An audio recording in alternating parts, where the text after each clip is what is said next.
strictly about God. That is not because I don't know what God is. I mean, it's not really the word I'm familiar with. I'm more familiar with Hebrew scriptures. God is not there, obviously. So my argument is about that the like the conclusion that I'm leading to in my argument is that there is no physical necessary reality. And maybe you could agree with me, like a priori, and you would tell me, yeah, there is no physical necessary reality, and that's fine. Like it doesn't prove God, but that's fine. There is no physical necessary reality. And I don't agree with that, but please continue. In a logical way. So with premises, right? So the first premise that we have is that physics requires like the mathematical models that we use in physics for predictions require mathematical infinities. You would agree with that? That's premise one. I agree that physics requires studies where the results are repeatably the same. No, that's not what I said. I know, which is why I told you what I think physics requires. But please continue. Right. Well, you just named part of any physical theory, which is repeating experiment producing the same results the theory predicts. What I'm saying is that it also requires a mathematical model that does the predictions, right? Oh, yeah, well, yeah, if you're going to do a study 1,000,000 times and it comes out the same 1,000,000 times, it does require mathematical precision, yes. No, that's not what I'm saying. I'm saying in any theory, in any physics theory, before you do the experiment, or maybe like you can do the experiment, but before you actually create the theory and complete it and make it an actual scientific theory, you need to have a mathematical model that predicts the results of those experiments, right? That's a necessary thing. I'm not a physicist, so you please continue. Right. Well, that's the thing, right? That's where we have the equations come in, and that's why we need them to describe any sort of reality that we are then testing. So my argument, like my premise one, is that you do require mathematical model, and it just comes out that all those models require mathematical infinity. They cannot be. How do you define mathematical infinity? What does that mean? All right, let's say I would go like right now. I'm tempted to go into physics. I'm not like I'm a homegrown physicist. I'm not really a physicist. Like I'm not really a scientist, but like there are things like a wave function and the field of probabilities is infinite. Oh, okay. And again, I apologize for interrupting you, but I can describe simple physics with third grade math. First grade math. If I have an apple in one hand and an apple in the other, and I put them both together in one hand, I now have two apples. Physics tell us this, and you can do that with first grade math. You don't need all the other stuff. Please continue. Yeah, but I mean, at the present moment, we do have like theories of like special relativity and quantum mechanics, which require all the stuff that you're talking about that is clearly out of my wheelhouse. Yeah, go. But what I'm saying is that this is just a fact, right? That we do require mathematical infinity. It just appears there, and we cannot work without it. We cannot work around it. We have to use it. We have to use Hilbert space, like space with infinite dimensions. We have to use those things in order to predict like the experiments that work with the basic stuff, like the waves, right? Photons. For now, I'm assuming everything you're saying is absolutely correct. Sure. Okay. Now, second premise is that this infinity, this thing that we call infinity, does not exist in the real world, in the natural world. We cannot observe it anywhere, just by definition, actually, because we cannot measure infinity. So anything that we can measure is finite. By definition, it's not infinite, right?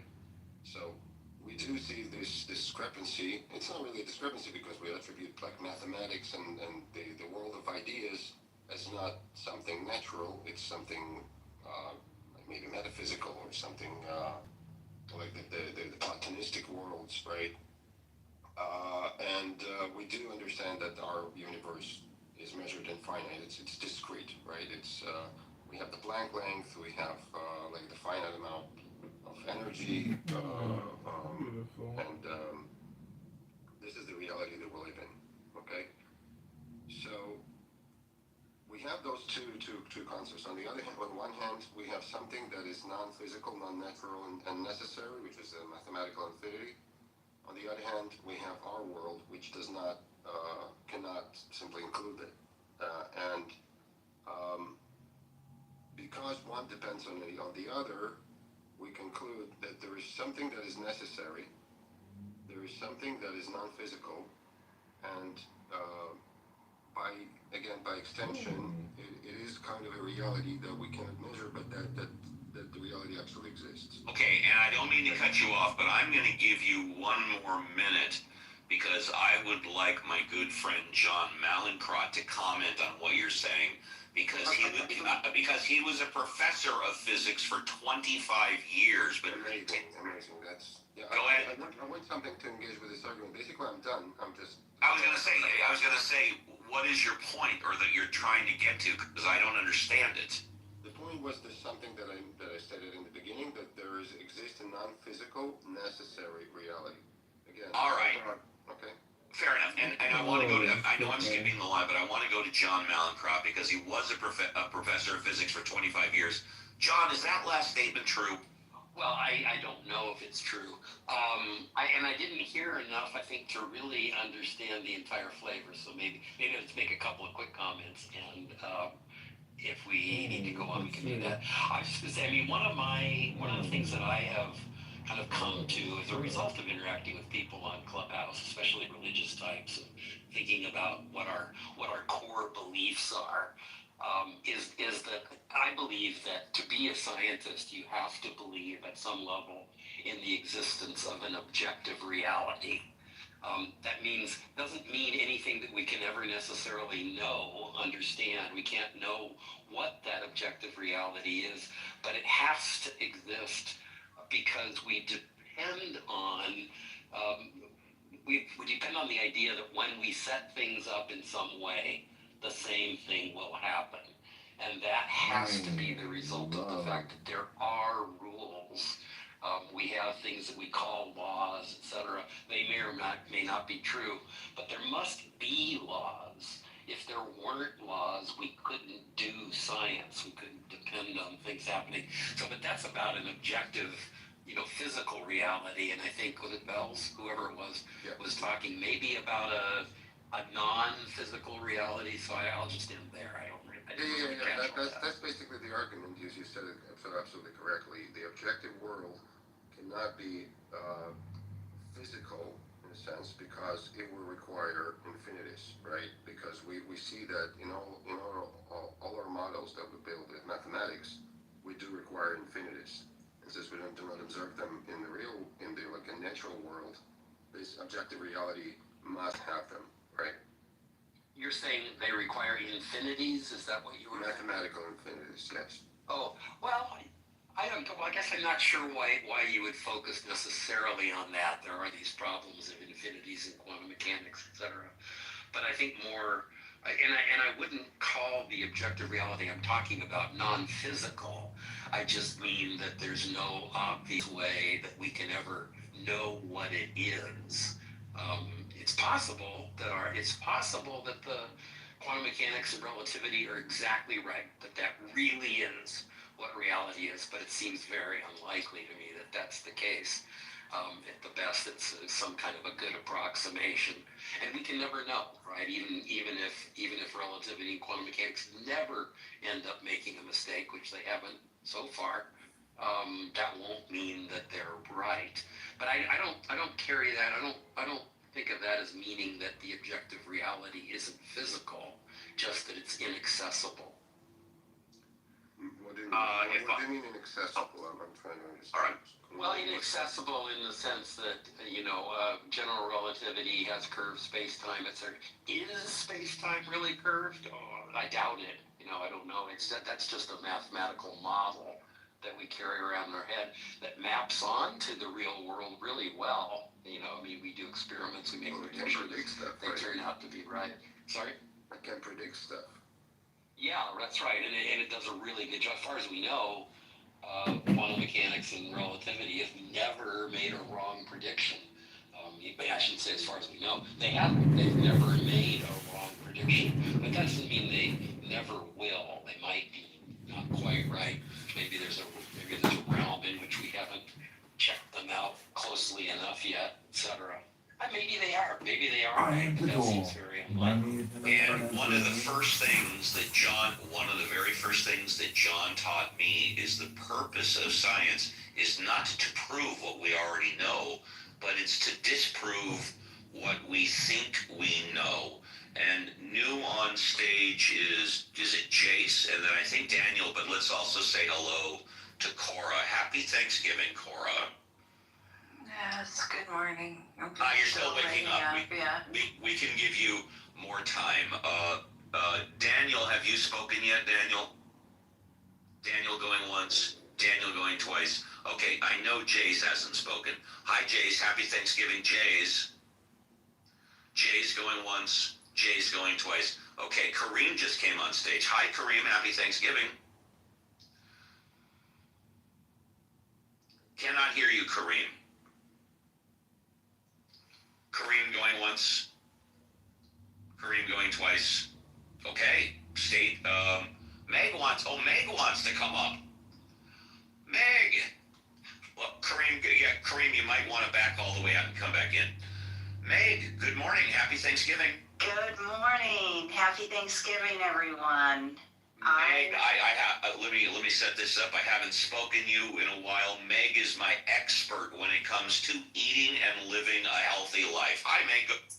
Oh, well, you're too kind. You're too kind. Well, yeah, I always say the truth is most medical doctors don't know much about nutrition, the microbiome, food sensitivities, micronutrients, and or all the chemicals and crap in our food supply. And that's where I come in. My name's Magnificent. I'm known as the anti-diet dietitian. And I was put on this earth to change the way you think about food. So, Steve, what are you doing today? What are you and your family? What's everybody doing? Thank you, and I'm so glad because I've been meaning to ask you a very important question in my life, and I'm going to my brother's house 20 miles away. We're having Thanksgiving with family with about 24 people. That's what I do every year. But Meg, I have a question for you. As you know, I cook a lot at home, and I like to make soup. Now, Meg, when I start my soup with water and fresh vegetables, celery, carrots, onions, and then I mix a little meat or whatever, or even if I do a vegetable soup, and then I bring it to a boil and I let it simmer for hours, and then it gets nice and thick and it's ready to go. I add salt, pepper, taste, so it tastes good. Here's my question. Does that soup, after I've cooked it for that amount of time, have the same nutrients and is as healthy as if I were to eat the vegetables raw? Well, no, it wouldn't. But having said that, it still is a healthy choice, right? So we can't dismiss the fact that people are, if you haven't been to the mall or Walmart lately, take a look around. Most people aren't on the thin side, if you haven't noticed yet. So, I think we have to pick our battles, and I think that's a great broth, so-called, to start your soup. And then you can add healthy things to it or not. But no, it's not gonna have the same. But I will say too, if I'm not affiliated with any hydroponics or anything like that. But if you could do a hydroponics at home for some herbs, even if it was a small one, you're going to get the peak nutrient when you pick it right off the vine there. Yeah, certainly me making my soup and making it for hours is better than opening a can, which has all that chemical crap in it, right? Right, and the metals and the other thing that could be in your in this process. Well, never mind all the stuff they put in it in the meantime, but it's better for you, absolutely. And so I guess we just, how healthy are we going to be? Are we going to be so healthy we're only eating raw things? And then there's also something called orthorexia, and I don't mean to get too sciencey, but, orthorexia is a type of eating disorder where people get obsessed with eating healthy, and that is not healthy either. Fantastic. Well, like I said, my brother, my sister-in-law normally cook a turkey. Sometimes they cook a ham, and then of course everybody brings a side dish or Hey, whatever. is that your brother that came on and told us about your girlfriend that wasn't that attractive? I think that was my brother Mark, and no, this is my brother. Well, tell him I yeah. said hi, and I said that was will. one of the funniest stories I've heard on Club. Yes, I will. No, this is my brother who is semi-retired.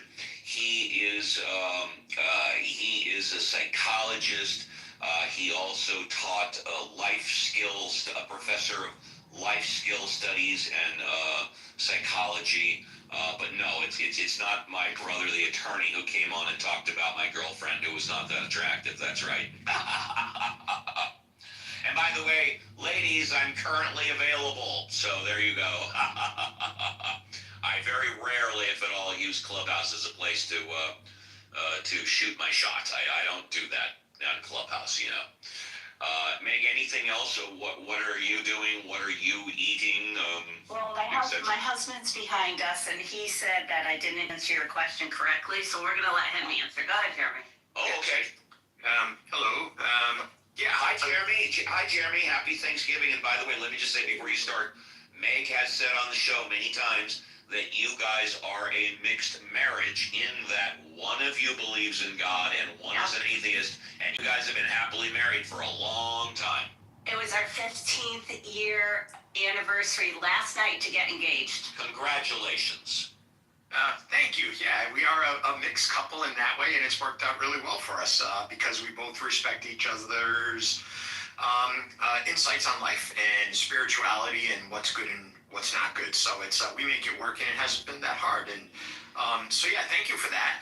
And yes, I've heard Meg speak to you guys a lot over the years. And my take on the whole nutrition is that if you're gonna put chicken or vegetables into a soup and make a broth or a stew, that you are going to lose some of those nutrients and proteins because the heat's going to denature the DNA molecules that make up a protein, which are good for you. So and again, I think that's also goes for the same for the vegetables. Like you can break down a vitamin or a mineral by introducing it to heat. Not all of it. It's not going to seep into the broth, but it is going to be denatured to an extent. So a soup with vegetables might not be nearly as nutritious for you as a fresh salad, but both are good choices. Thank you. I stand corrected. Very good. I want to go to John Malincrot. John, can you unmute for a moment? John Malincrot, are you there? You're away. It seems like he's away. There. Yeah. John, are you going to be hanging out for like 15 minutes? 15 minutes? Probably. Yep. Can you run the room for about 15 minutes while I... Oh, dear. I'm not very good at this, but I'll give it my best. John, as long as people are not insulting each other and as close as possible as one at a time, go for it, buddy. All right. So does anybody have anything to say? Is anybody trying to come up? Let's see, we got Cora's a mod too. Good. Okay. I'm not doing this all by myself. So what's happening? I'm making stuffing for Thanksgiving. Anybody making anything? I get to show up at a Friendsgiving and not have to do a darn thing. Don't have to do anything. Oh man, I'm going to a friend's too, but everybody has to do something. Yeah, you should bring something. I'm making leek and leek and celery stuffing. It's a New York Times thing that gets rave reviews, so I'm hoping I'm very helpful. Leeks are underrated. People need to use more leeks. I think so too. My wife and I were both saying that last night. She's always been scared of leeks because of the sand and stuff in them, but it's pretty easily dealt with. And they really, man, I tell you, leeks and garlic, starts out with butter, olive oil, leeks, and garlic, and that is a smell to send anybody to heaven. An aroma, I guess I should say, right? It's not a smell when you're cooking. Well, it's like one of the things I think a lot of Americans don't figure out that the French have figured out a lot. knows that they will alter their alliums for certain purposes. So, the shallots are good for some things, leeks are good for some things, and, onions are good for other things. Like, we just tend to put onion in everything. Yeah, I think that's right, and it is kind of because all those other things are just a little too subtle, right? I mean, the onions just go all the way to the edge, and that's what we're always looking for. One of the best, easy salad dressings you could do is just, render some bacon and soften some shallots in it and just, deglaze the pan with a little bit of vinegar. Put that straight warm onto your salad. It's so good. It's crazy. The thing I wasn't quite clear on is where to stop on the leeks because you've got the leaves which are good for broth, but at some point you want to stop chopping because things get a little tough. So I might have stopped a little too early. I tend to stop right where the light green part ends, and then you could save the top, the darker green bits, kind of where it starts splitting. Yep. Well, that's what I did. I just thought maybe I stopped too early. And you can save the tops for stock and stuff, but I usually, leeks are good. Now I'm thinking, I want leeks now, because one of the cool things you can do is just make a leek gratin where you just kind of put them in 1.5 to 2 inch pieces and stand them up like little soldiers in a gratin casserole, and then just throw some cheese and cream on there and roast them. It's just oh my gosh, so good. So is that so you don't chop them into half moons or something to do that? No, you just big chunks of leek. And as long as you don't go up too far, you don't get much sand in there, because that's the big thing. Oh, yeah, the sand is I don't know. I've never really had an issue with that, but I just, you just gotta rinse the hell out of them when they're like that, so. Well, I was looking for a new turkey stuffing dressing, I guess you call it, when it doesn't go in the bird, recipe here, because I realized that the dressings that I've been making last few years didn't have any celery in them, and I've gotten really fond of celery over the last year. That's So the best part of the dressing. It is. I can't believe I've never done it. Yeah, that's my favorite part. I like making oyster dressing too, though. No. But that's just because I'm a coast girl, so. One day I want to put chestnuts in there, but I don't even know if I'd recognize a chestnut if I saw one. Oh yeah, just go to I have Ukrainian markets all around me. You can just get jars of chestnuts. Well, I think I did see them. I was in Italy earlier this month, and they do seem to have chestnuts over there, but I still don't really. So I saw them, but they still didn't make an impression. Anyway, any other cooking stories? Anybody has this? We're emptying the audience here. Nobody wants to cook, I think. I have no one to cook for right now, so I'm just other than myself, so I'm not gonna make any Herculean efforts. I used to, when I was still with my boyfriend, we would have Canadian Thanksgiving, in which I would make all of the Canadian things that he wanted to eat, like butter tarts and back bacon and all that other stuff. That's in October, and then we would have usually a roast chicken on American Thanksgiving, and then prime rib for Christmas time. So no Canadian bacon pizzas. Well, that's what back bacon is, but yeah, most people haven't had real Canadian bacon.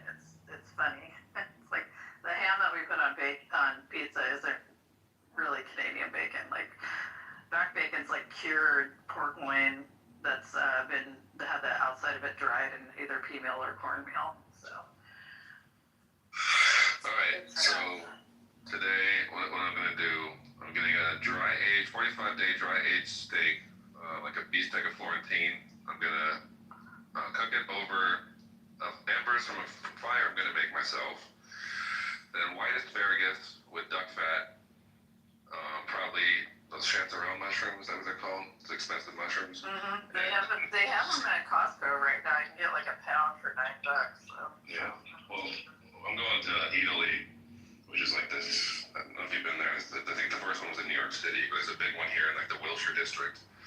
Giant Italian market. They have like all that stuff. So Nice. it's a little more pricey there. It's not going to be Costco prices, but I think those tomahawk steaks, those like big Italian tomahawk steaks, they raise those actually right outside Portland, like near your Hood River. They have those particular cows up here. unfortunately it's a different species than what we. Like in Italy, they use like a different cow. I think it's all Angus here, or crossbred. No, they have the real like the big bony white cows, the crazy ones. Yeah. Oh, they do. They those up here in Oregon. Yeah, they're raising them. It's crazy. So, Jace, you sound like Roivus. I don't think mod is used. I would never say that. Oh my god. I really set people off. I've noticed that, and but not today. Today's a holiday. Okay. Sharing food with the Indians. One about it. Very Roivus thing to say. Uh-oh, dead air. Steve's gonna fire me.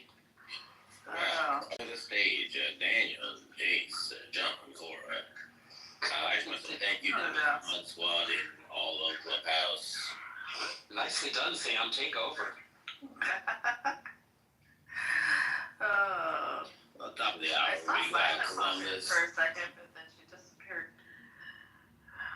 So, I don't have anything. My life has been taken over by boring crap right now, so I'm sorry I'm not that interesting. So. Yeah. All right, Daniel, let's hear your fresh five. Talk about Yeah, any- Daniel. Hey, Wake 5 up. minutes. Wake up. Daniel. Daniel, And Darrow. come on. Come on. Daniel said, We could do the, I had a friend that had memorized everything, the whole monologue for Alice's Restaurant, and that was like our Thanksgiving tradition was he would get up with his guitar and like do the entire freaking monologue and play Alice's Restaurant. It was great.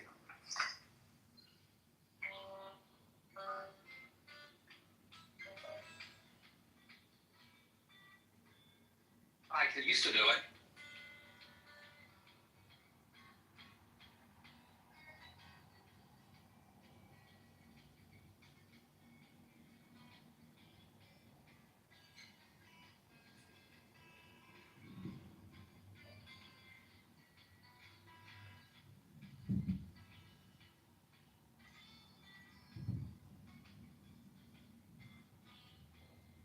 Close enough.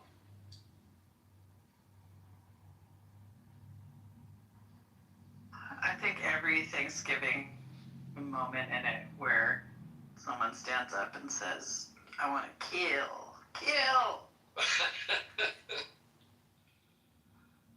Over there on the Group W bench. Oh my goodness. I don't want a pickle. Just want to ride my motorcycle.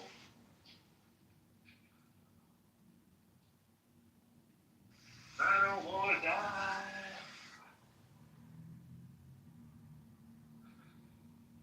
So we have a young friend staying with us who was just professing her love of the Stray Kids. Anybody know the Stray Kids? I don't know them, but I'm gonna have to. It's apparently a K-pop group. Oh wow. And she's quite a good musician singer. So I'm tempted to think there may be some reason to look into them.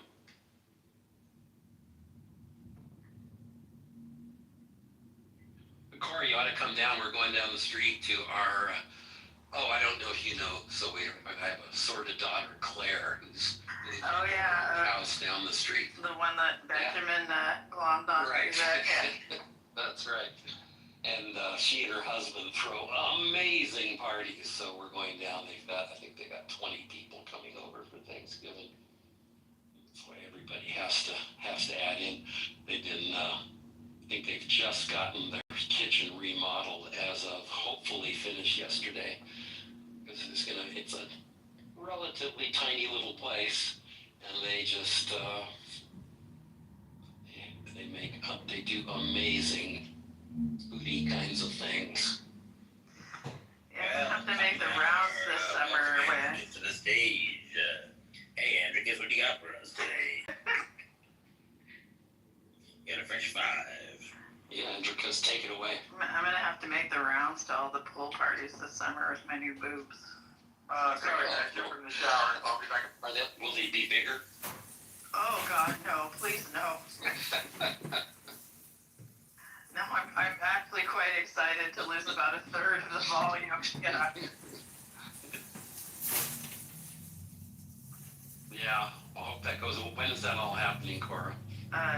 Sometime in December. I don't know. I'm not on the right up. schedule yet, but it has to happen before the end of the year. I just got. They took my biopsy and genetically sequenced the cancer cells and came back with a result that says I don't have to have chemo before surgery. So now I'm getting surgery before the end of the year. So yay. Yeah. I hope that all goes well. Here goes Steve. At the restaurant. But Alice's Restaurant is not the name of the restaurant, that's just the name of the song. That's why I called the song Alice's Restaurant.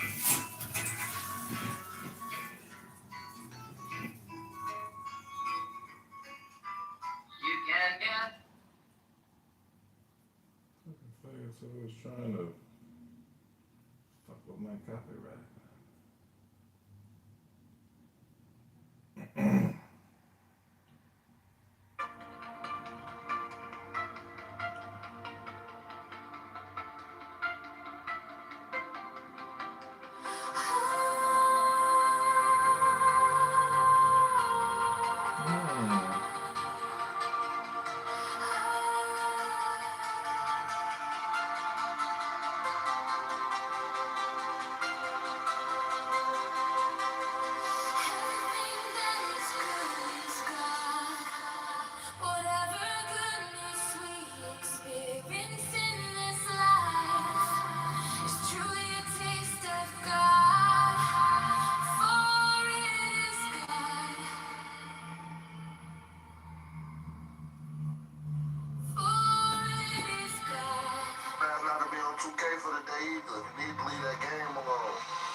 So turn up the volume.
like saying no, there should be almost so bad, and they're trying to hide it or whatever.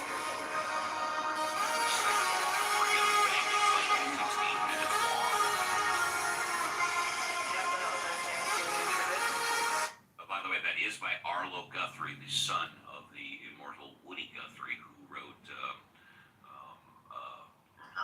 This land was made. Thank you. This land is your land. Thank you very much. Thank you. Thank you. Thank you.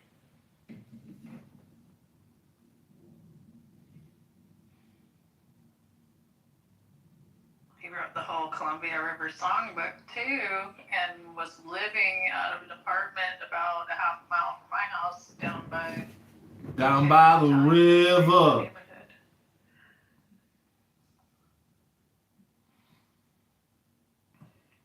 Well, how cool are you? I wasn't even alive then. Wouldn't have nothing to do with me. Forget it. I was eating a can of Hormel chili today. That's what I'm doing. Fuck all this. Nice. That's funny. With or without You're not. beans. You said you're making some badass steak and something else. Yeah, I'm doing a bistec of Fiorentina. Yeah. It's probably gonna cost like $150 just for the stupid steak. I swear to God, it gets more and more every. And I have to not mess it up. That's the fun part. That's like Wagyu price. Well, yeah, it's because it's aged for 45 days. I think that's also the reason. And it should weigh like like a kilogram. I forget. It's like 2 inches thick. It's pretty, it's pretty great. What do you bake that? I mean, how do you? You do it the Italian way. You do it right over some coals. Just some kind of grating, and I use embers from a fire I make myself. I don't trust like stored mesquite or briquettes. The embers are the way to go. It's more even, not as intense, and No. The Italian way, no. The Italian way is trying to go into the kitchen where it's being done and being chased down and yelled at by a bunch of Italian, aunts and mamas and. right. Well, it was like shorts on Instagram where it's like, I'm gonna break my pasta in half in front of my Italian husband, so he freaks out, or whatever. What's the other one like? A guy that cuts the prosciutto wrong, in front of his grandpa, praying to Mother Mary.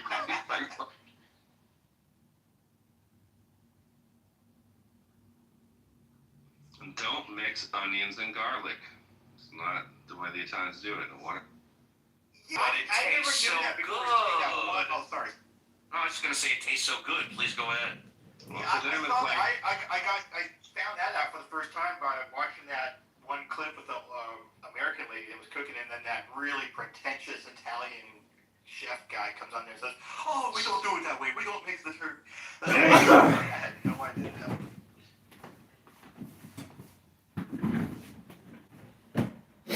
Nauseous. That was the same guy that had a hilarious video with the British.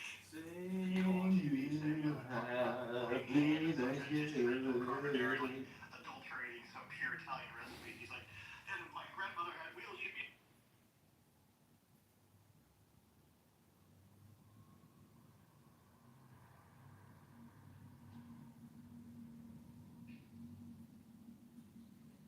So, yeah, you don't add anything.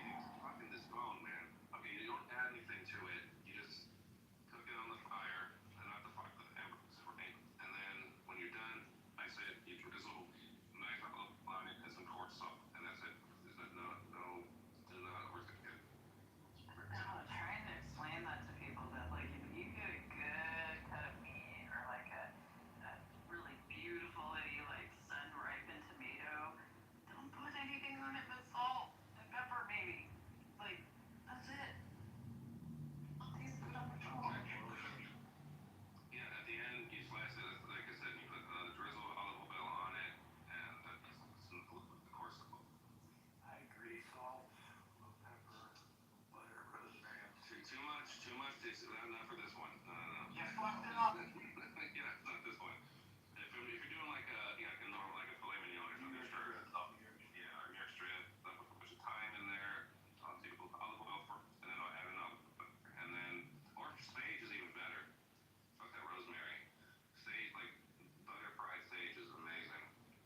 sage, rosemary, and thyme.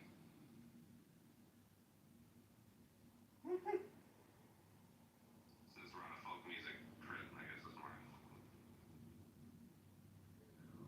Well, let's change it up a little. We'll go from folk music to a teenage called, and JCC will tell me if I'm mispronouncing this, Carolina Prosecco. Oh no, go ahead, play your guitar, that's better. Am I'm sorry. Oh, I didn't even realize I was unmuted. I was gonna. I was trying to remember how it goes, so I'll work on it. Maybe later. What tune is that? Oh, let's see if you get it.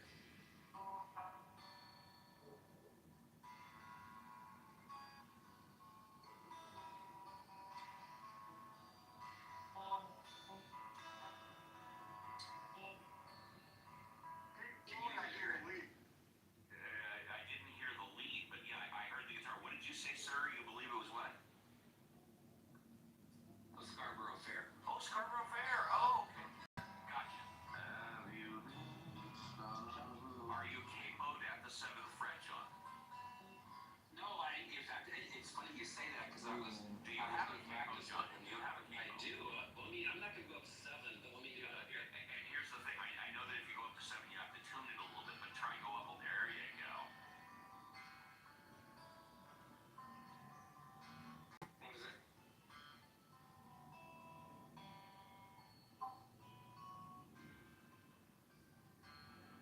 Pretty damn close, John. Pretty damn close. Yeah, that register makes it much more identifiable for me. Yeah. He plays it out at the 7th fret. Yeah.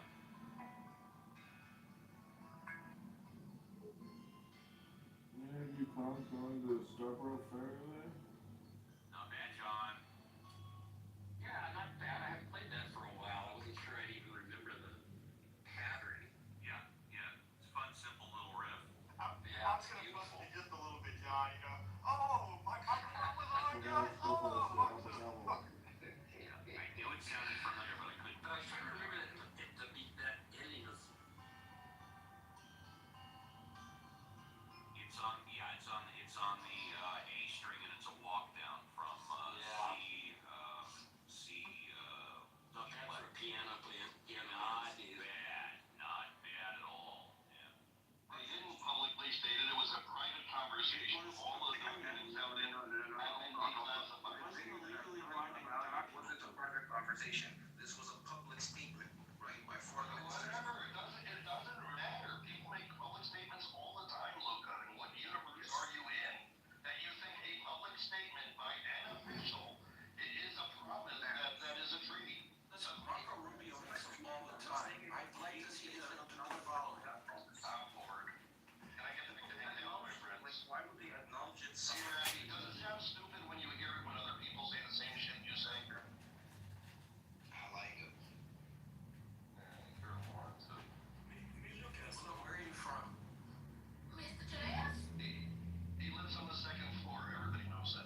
arguments I had with my husband back then, and he was bringing up the same argument that, you know, it's an official claiming something.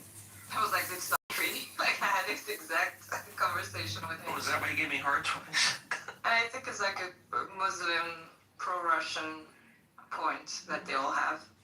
So, Well, I mean, it reminds me of how Palestinians argue.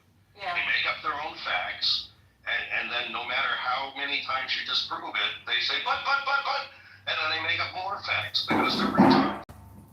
It's just part of the broader movement of this kind of anti-imperialism that trying to undermine anything that comes from the West is automatically bad and wrong and lies. Exactly. It's just part of. So these people, they're not principled. They're not looking for the truth. It's because it's against what the West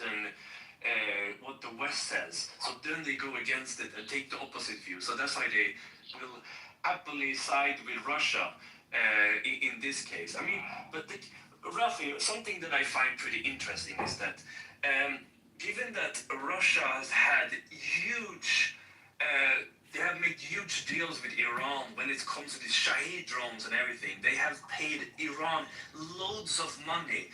How can you sit here and defend Russia while they are supporting Iran? I don't get it. Can you answer that question? I'm really curious about that. And big pro. Family tradition. Well, first of all, that's a stupid question. I'll tell you why. Because in a place like Russia, or let's say you're Chinese, or any other, again, we're not going to cite them because they don't share the same Western values. But where the fuck do you expect Russia to get it from? America's not going to sell them drones, correct? No, but that wasn't his question. No, His question is, how can you support Russia when they're enriching Iran? Israel. They're in a war. They have an option. They need these drones. If they're not going to get them from one place, somebody's not going to sell it to them one place. They're going to go, I understand that's our enemy. I'm not happy about it, but Russia's put in that position. You can't say that. Russia's put in that position to buy it from them.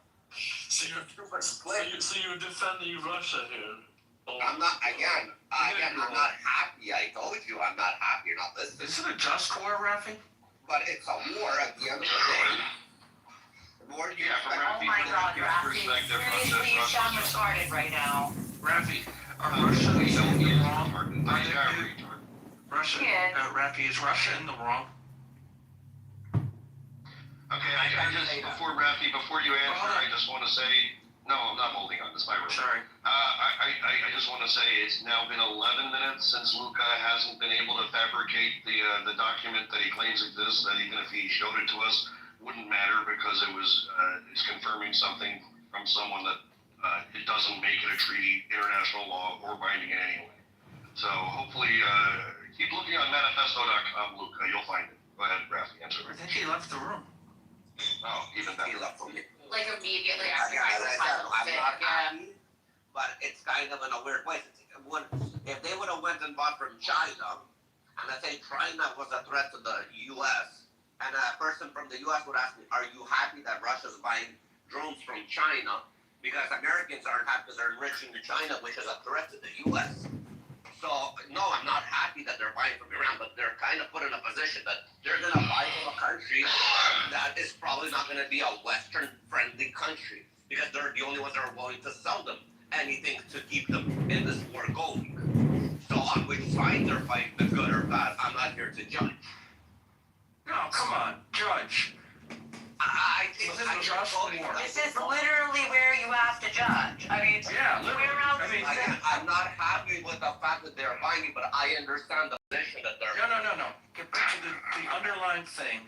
Invasion in 2014, an invasion almost 4 years ago. Was it the right thing to do for Russia? So, I'm not defending Rafi, I'm explaining Rafi. So, Rafi fundamentally thinks Russia is justified with its aggression, and Rafi obviously also fundamentally wants a strong and safe Israel. Rafi is doing something called compartmentalization, which people who are amoral are more capable of doing than regular people like us. He's a little retarded, but he's our retard. So it is what it is. We're not going to get what we want out of him. Because it is cognitive, what do you call it? Cognitive dissonance. Dissonance. And he's not capable of coming up with an explanation that's elegant enough to try to fix that. But Love you, it Randy. is. We can all recognize it. You either pick the Russian justifications or the safety of Israel, and Rafi's not capable of choosing because he loves communism and. No. I don't think he loves communism. He loves Russia. And you will back me up on this. I said they're both pieces of shit, Russia and Ukraine. Ukraine isn't actually irrelevant so much in this. I'm just saying, Because Dan's correct. Dan's correct. At the end of the day, by supporting Russia and promoting it or thinking it's justified in any way, you are actually promoting ideas that lead to less safety for Israel and Jews worldwide. Because Russia has 7 decades of promoting the hatred of Jews in Israel worldwide. That is cognitive dissonance. Someone who wants to argue with you can call you out. I'm not. I'm just explaining that you are a retard and we love you anyway. And Rafi, they could both be pieces of shit, Ukraine and Russia, but international law states you really don't want to, just invade other countries. It's really not the right thing to do. And Rafi, I just looked into how much they have traded in billions of dollars since the 24th of February 2022. It's $14 billion that Russia has paid Iran. That's quite a lot of money.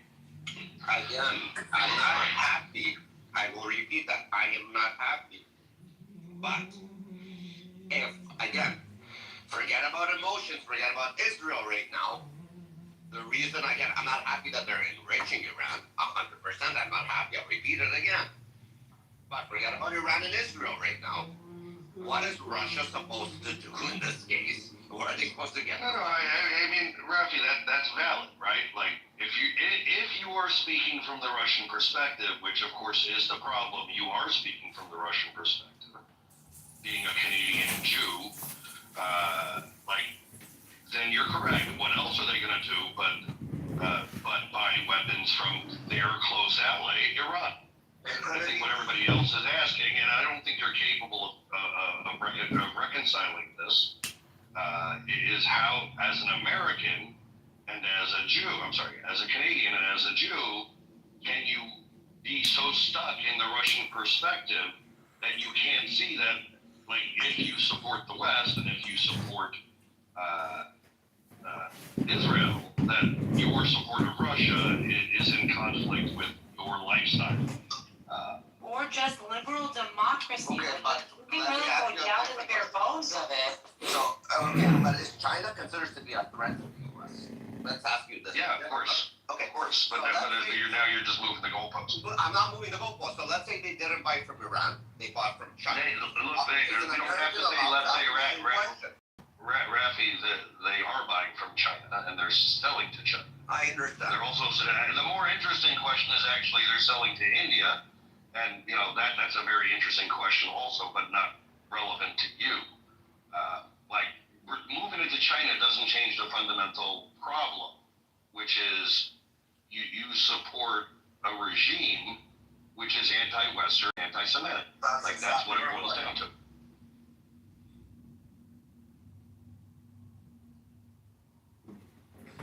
And yes, we would criticize an American who didn't see that conflict when it comes to China, when it comes to Iran, when it comes to any of the enemies of America. Of course, from a Russian perspective, it makes sense. They're a pariah. But it's not even make sense. They have no option. What are the other That's options? fine. They have no option. That's the other thing. They have no option. You put them in a corner like that. Right. Their option would be not to invade Ukraine. Okay. Fundamental. So you can say for every other country that was ever in a war, that was their option. Wars are gonna happen. No. So I think the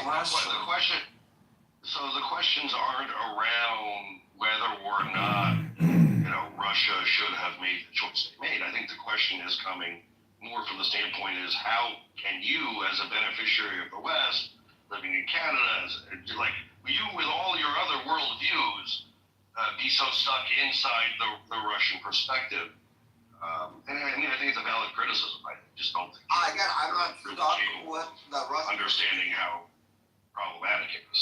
No, I understand exactly how problematic it is. Again, I said I'm not happy. But if I have to think about the other side, they had no option. Well, they had an option. Which other side? Like the Russian side, even forget about Ukraine. Where is Russia capable of getting their weapons prior? Maybe to they stopped the Ukraine? war. We're never This is just enabling them. was Russia ever prior to the Ukrainian war was able to get weapons from any NATO country? Supposedly, Like, could first-rate military power. Could they purchase or sell? No one trusts them. Develop. No one trusts them. More importantly, Russia always made their own weapons. They didn't try to buy NATO weaponry. All of your points are irrelevant. Like, poor Russia, poor Russia, poor Russia. No, I just again. Look, the majority of their defense budget, unlike America, goes into development. The majority of our defense budget goes into training. So, like, they chose to develop really advanced weapons. They chose not to develop these little things that they're buying from Iran. To me, it's like saying that, oh, this mass murderer, he doesn't have friends anymore. Poor mass murderer. No one wants to be friends with him. I mean, of course, he's a mass murderer. No one wants to be friends with him. I mean, Well said. mass murderers might be fun in certain situations. Never tried to do a scheme with a Rafi, if it makes you feel any better, Luca, much bigger retard than you. Okay, but not Bud, but Rafi, I have compassion for your condition, so to speak. So I'll give you that. But I want to say that, like, consistency and logic is the sign of actual intelligence and deep comprehension. So, we could play this game where we could just change Putin with the Ayatollah, and you can go ahead and make similar arguments as well, could you not? So I'm saying that you have to work on your consistency. You really do, because again, I don't like both of them. As I told Jeff even a few weeks ago, I don't mind them killing each other off and then somebody coming in and finishing off the job. Whoever's left, a few here, a few there. And like I said, if there's gangs on the streets of New York or whatever, let the gangs kill each other off before you send the innocent police officers in there to risk their lives. Rafi, all I can say is they're going to be speaking Polish in Moscow by the end of next year. literally the point of a social contract is that we give up certain rights so that we can have public safety. I mean, some of these fundamental aspects of just democracy and things like that, you got to really get a better grasp on. I mean, again, let's just, fine. I don't want to get into it. Happy Turkey Day. Yeah, maybe we get back to a turkey conversation. This is wonderful. I never knew you guys do it on a Thursday. I thought you guys do it on a Friday. We're whores. We do it every day. But official. Maybe the original one was on a Thursday. Maybe the original one was on a Thursday. Who knows? No. I have a video of the finance minister of Latvia talking about American Thanksgiving was intended to be on Friday. In a discussion privately held with the Finnish foreign minister. Correct. Does anyone know that Luca fellow? I'm curious. No, I want to know where he's from. Happy Thanksgiving. Hey, Thanks for listening. thanks. Happy Thanksgiving, Randy. fellas. I wish I did Thanksgiving, man. I really want to bite into a pumpkin pie. I really do. You can make one. You guys have Let's send you a pumpkins? recipe. I love pumpkins, man. I'm a goat.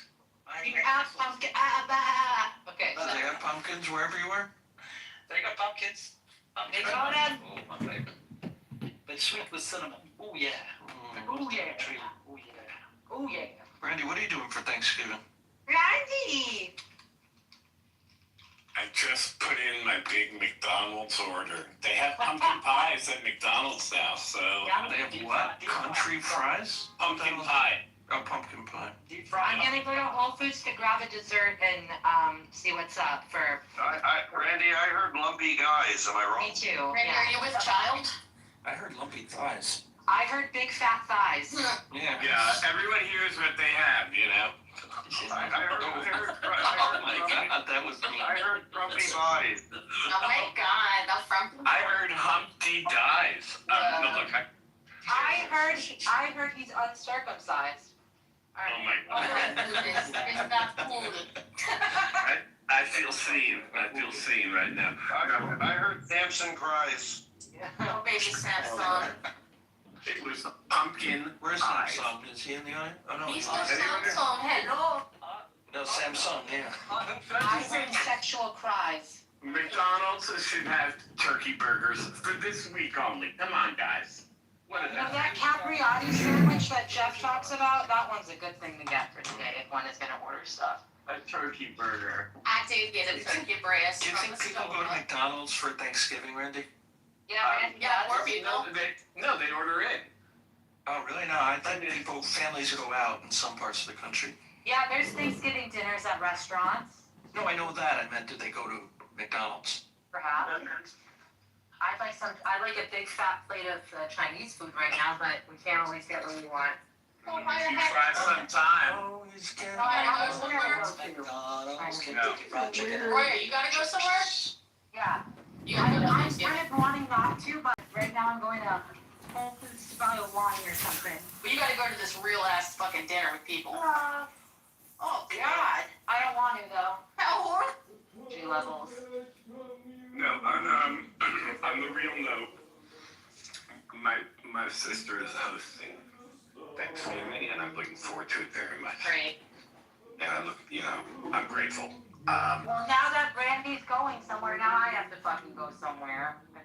I thought that was like tacit approval to stay in and not do anything. I want to stay in if that's any help. Well, you have to go to your mom. You gotta go bridge that drop that your wife who should have never created. You know, you gotta go bridge that. What? You gotta go bridge that gap between the There's a lot coming back there, yeah. Well, yeah, if it's any comfort, I'm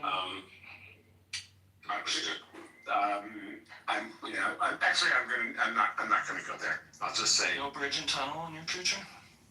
Where? What does that mean? I guess just up to New Jersey, I don't know. No, my sister, raised family in Connecticut, and then. You're not going to your So sister's? that requires a Are you bridge or a like She tunnel. got a pied a terre in New York City. I thought I told you that. Pied à terre, wow, you sound like She got a David. pied a terre. Sound like David B. Is that David B. Jr.? Yeah, she got a pied a terre in the Upper West Side. So yeah, it's going to be very nearby. Very lucky. Oh, here's. Yeah. Wait, who just dropped in? Oh, dropped out too. Yeah. Oh, David Yeah, Hello. it's here. Yeah, shout out to David, it was 7 Love. Gigi, your mom looked great on her B-Day, homie. Yeah. Gigi, there she is. Yeah, if anyone wants, what a pied a terre is, it's French. It means footprint, and it's for people who have instead of a country house, it's people in the suburbs who have a small apartment in the city. They call that a pied a terre. Oh. So are you gonna go or you're not gonna go? I mean. Yeah, I'm going there. That's where she's hosting, and Okay. it's going to be very nice, and I'm grateful. And Well, you love your nephew, you love your family, so. oh yes, I do. And I'll just share a story. My mom had a friend. My mom's gone, but she had a friend, and this friend is also a fellow Holocaust survivor, and his friend is just somehow completely alienated from her son. Her son doesn't talk to her. So I did call her. We did call her, invite her to the Thanksgiving, and hope she's going to come for dessert. And I'm glad I did that. It made me think of my mom. And I invited her for dinner. She said she's doing something with a friend, and the friend wouldn't feel comfortable, so I said, we'll come for dessert. So it did make me think of my mom. And I feel badly for parents who aren't in touch with their kids, Why are they is it over Israel or? No. Oh, okay, because that's dividing a lot of families. Is it? Yeah, it certainly divided some friends and me. But no, I think it's just deep psychological family shit, trauma from years ago. Sorry, man. Yeah, no, my family, it's upsetting to hear about it, though, it is. especially a Holocaust survivor who has only one son. Yes, That you part. get it. Yep. You get it. That's why it's so poignant, because you know that, it wasn't an easy upbringing, and so it's sad when that's the result. You get it. And of course, you, Randy, for doing that. yeah, but listen, I mean, also just as a reminder, kids and parents, it's such a fragile relationship. 1 minute a parent is bringing you up and doing everything for you, and then something can happen and they become non-communicative. It's a very fragile thing. It's just a reminder, that's all I'm saying. It's a reminder to me you got to be mindful of what's happening out there with my kid. I'll just put it on that. I'll just say that, anyway, just sharing. Okay, baby Randy, I got you. You know what, I think that all of this language around personal boundaries and toxicity, real love, you sometimes have to kind of push past some of these things and accept people for who they are, especially at 90, 80 something, almost, how old is she, 90 something years old? How old's this woman? Old enough to know better. And she's 85. She's 85. You would think that her son would be able to forgive her or whatever happened, but I think he's married. I think Just he's don't dare assume. And while I appreciate the high-mindedness of the thought, I will point out that perhaps there are people in the room who have difficult relationships with their parents, and perhaps have made the very hard decision to establish boundaries. And out of our sensitivity to them, we should not wax eloquently about this, because no one knows anyone else's circumstances. And in fact, we don't know this woman's son's circumstances, and he might be incredibly justified in limiting his exposure to his mother. So it's really nice that you have a good relationship with her. And it's nice that your mother was there for her all those years. Yes, I'm not, I know it can seem like I'm looking for validation or approval. That wasn't, I'm just sharing what's on my mind. That's, yes. It may be. That's fair enough, yeah. We never know. Yeah. I'm just, if there's ever the chance, it's good. If there's not, then, of course, understand. Listen, yeah, I can't imagine what they went through. I know, my parents were, I could get very, detailed. I'll just say I'm grateful, and I'll leave it at that. I'm grateful that I was able to forgive them. Enough said. Well, hey there, Miss Shirley. Well, hey, it is good. Happy Thanksgiving, Miss Shirley. How you doing, ma'am? I'm doing good, and my comment to this, it is good when you can forgive people. I had a complex father, and sometimes unforgivable things came out of his mouth, and then he did me a favor. He called me one day and said he was sorry. He hadn't realized how wonderful my mother was. It's just like this sentence that made it where I could forgive him. That that complex part. Ugh. And okay, I think that forgiveness is usually for yourself. Okay, it's for yourself, not for the person. Gifts, bro. I promise.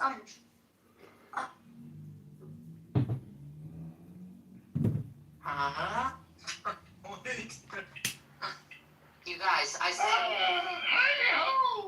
guys, I haven't been back to Whole Foods since my accident. She had an accident. It is crazy right now. Everybody and their mom is here right now.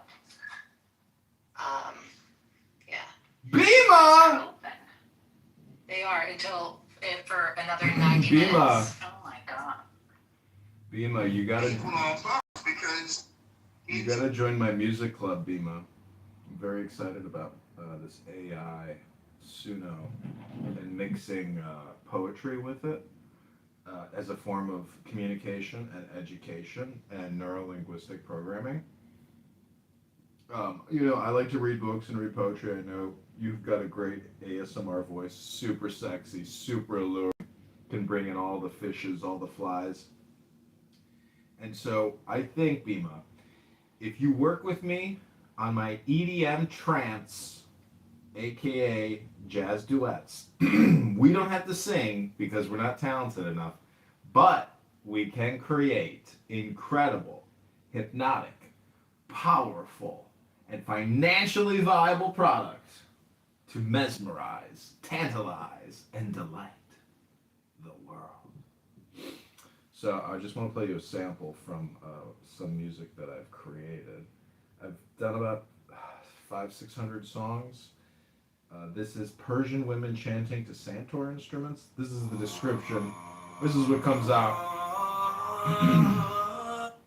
There is no God but man. One man has the right to live by his own law, to live in the way that he wills to do, to work as he will, to play as he will, to rest as he will, to die when and how he will. Man has the right to eat what he will, to drink what he will, to dwell where he will, to move as he will on the face of the earth. Free man has the right to think what he will, to speak what he will, to write what he will, to draw, paint, carve, etch, or mold, build as he will, to dress as he will. For man has a right to love as he will. Take your fill and will of love as you will, when, where, and with whom ye will. All life is he will. For man has the right to kill those who would throw these rights. The slave shall serve. Love is the law. Love under will. All life in these seven.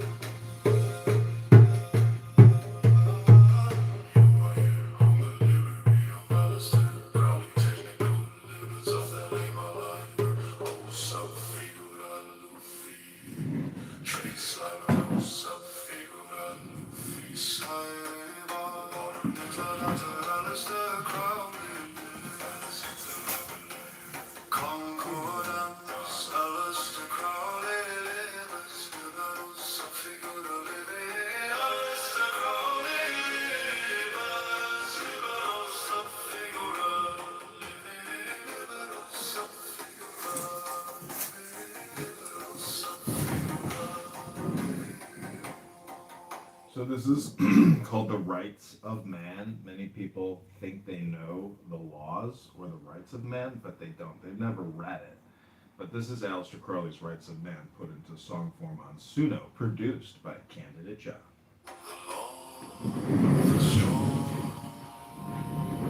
This is our law and the joy of the world.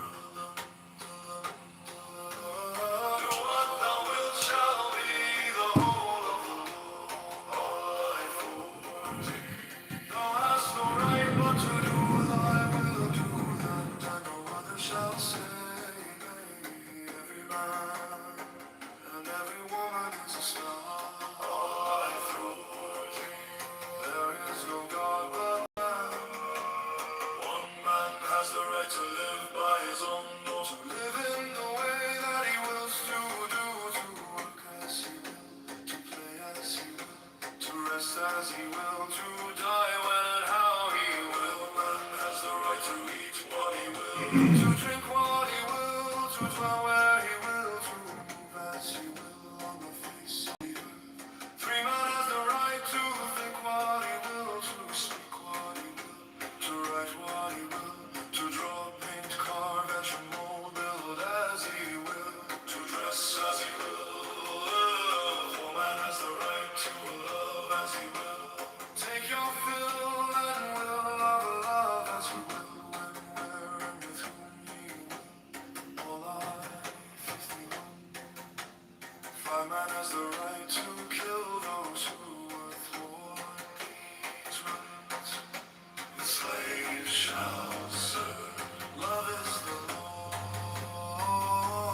Love under will. All life is seven.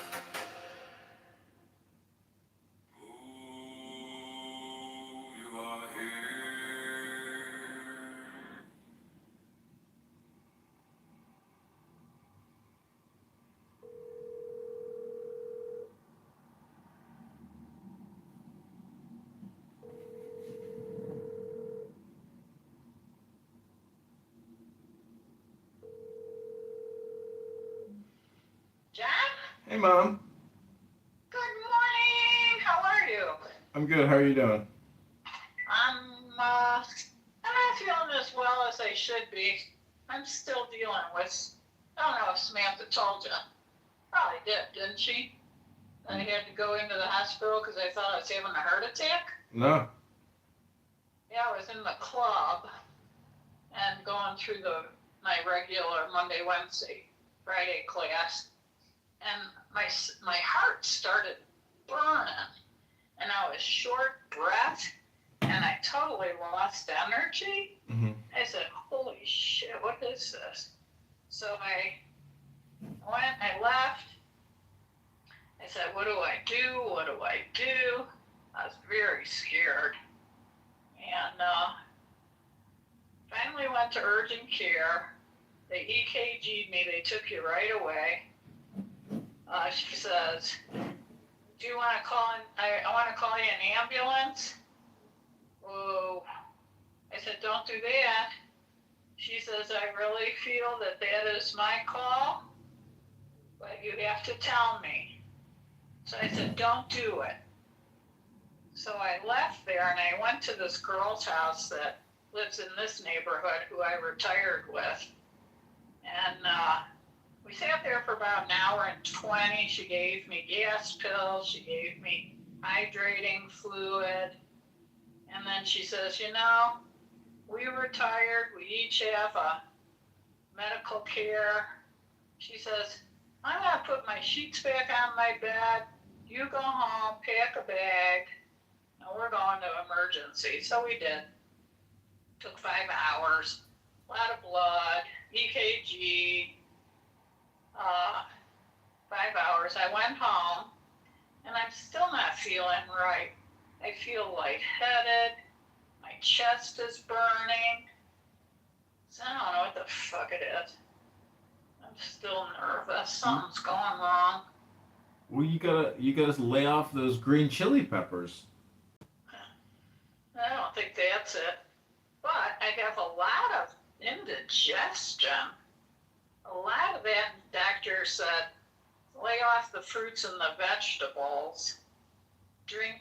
Take some acidophilus, yogurt for gut health. I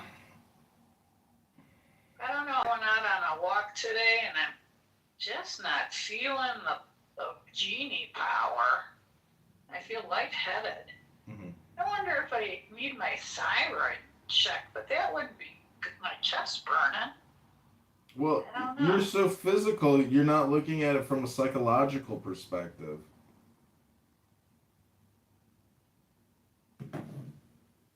Can you hear me? Well, I am thinking through. I'm trying to think through what could be bringing this upon me. Do I have a gut virus? You have a brain virus. Do you think I have a brain virus? Yeah. Like what? It's called compulsive thinking. Overthinking? Yeah. Too much thinking? Yeah, Not it's- resting?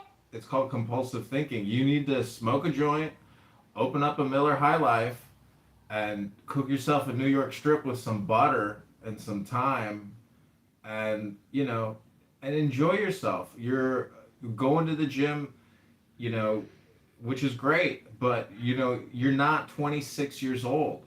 You're not 26. You're not 14 years old. You're now approaching the pinnacle. So lay off. You need to basically go with the flow. You're not in the flow.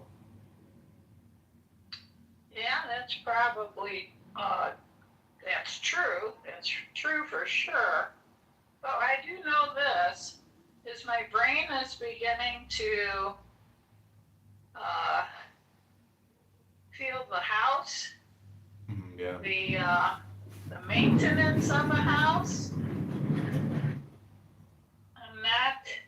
I'm pushing through with it. I'm not feeling like cleaning up all the piles. I'm not completing putting things away.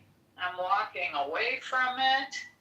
I say, oh, when it gets real cold out, I'll clean up the all the paint cans and the clocks in the kitchen. Yeah, I'm in, I don't know, is it depression? Is it like, am I trying to take a step back from doing all that stuff by not touching it? I don't know. Well, it's just my opinion. It's just my opinion that you're probably not feeding your brain enough intelligence to basically put you into your flow state, which is happiness and joy. Because you have all of the abundance, you should have the corresponding joy with all of the abundance. I agree with you. I don't have that. Well, I read books. You know, I got a lot of books here, and so I'm constantly programming myself. I told you I was creating music the other day. What I'm doing is I'm taking poetry and I'm feeding it into this AI music creator, and it's like reading a book, but it creates it into a music, into a song. It's unbelievable. And so I'm just enjoy listening to this incredible music that I'm creating. And unfortunately, you're worried about, you know, your roller pins on the windows and the suicide windows, and it's like you have created yourself a labyrinth or a puzzle box now that is causing you stress. I mean, this place is falling apart, and I have no stress because I don't have anything to lose here, and neither do you. It's just your way of thinking. You know, you have to live in joy with the corresponding abundance that you have. Otherwise, what was the point? You know? Well, I'm just going to tell you what I'm sitting next to. I'm sitting next to a book called Path to Wealth. Retirement Planning Today. I have a book going, which I realized last night, shit, I've already read this. I'm going to keep reading it because it might have been one of the first Patterson books I read. And I do remember it, but I don't remember what happened in the end of the story. So I'll keep reading it. I don't know. I'm going to this girl's house today for Thanksgiving. She and I retired together. She lives in my neighborhood. She's the one that took me to emergency. I guess I could use some more socializing. That's for damn fucking sure. Mm-hmm. For sure. Well, you're a talker. I don't think that's going to make my chest stop burning. Well, it could, because you know what? You're a talker, and which is called a gabber. You're a gabber. And if the gabber doesn't gab, it builds up in the heart. And so gabbing is like talk therapy. It creates a lot of dopamine. And so basically, you know, that's why I say you have a mind virus, which is basically saying you need more socialization. Which is gabbing. Yeah. You're a gabber. Yeah, I do see people at the health club and people that I've known for a long time, and then it makes me happy to see them, and we gab. And I asked the guy, Fred, he and I retired together too yesterday at the club. I said, Fred, what are you doing for Thanksgiving? He told me. And then I said, what do you do for socializing? He says, oh, I go to the senior center. I know what they're having for lunch that day, and I'll go the days I want to have what they're having. And then I'll meet people at the table, and I learn about them. They tell me about themselves. And he says it's a great socializing setting. And I live within walking distance of my senior center. Yeah.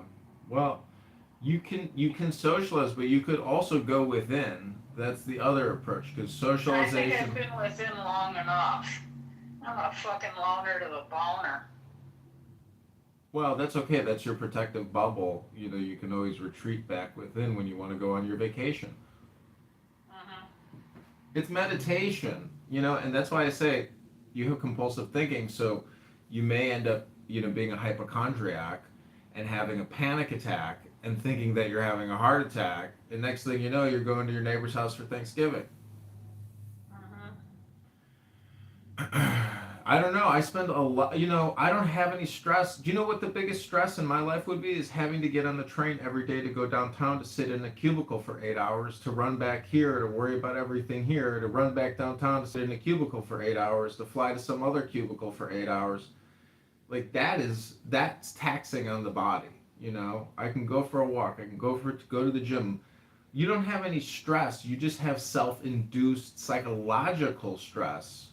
And so I just want to leave you with a quote from Corinthians, the Bible. You'll like this one. It's one of the best Bible verses. It says, "Love is patient, love is kind.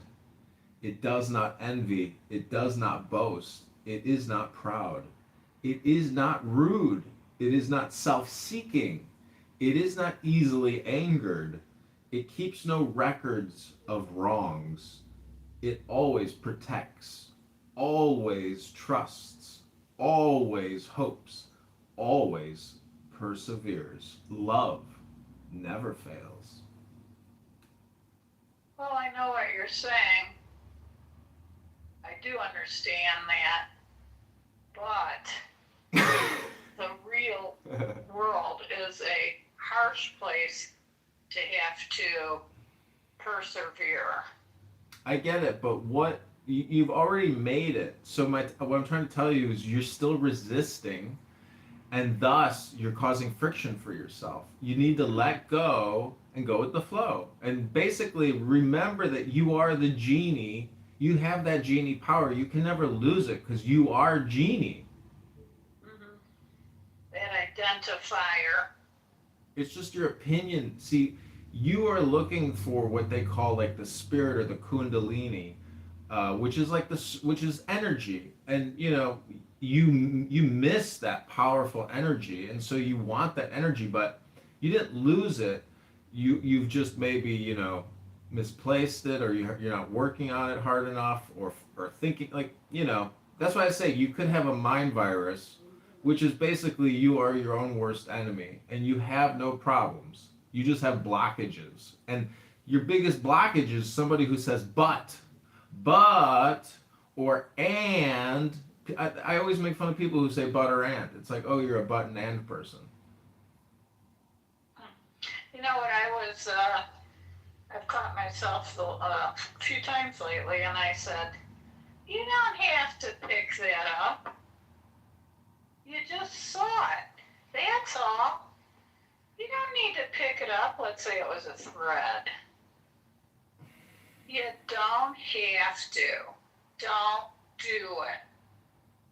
Well, because I think I'm on still some, I wonder if I'm coming down from being on such a high alert from doing this last house. Yeah.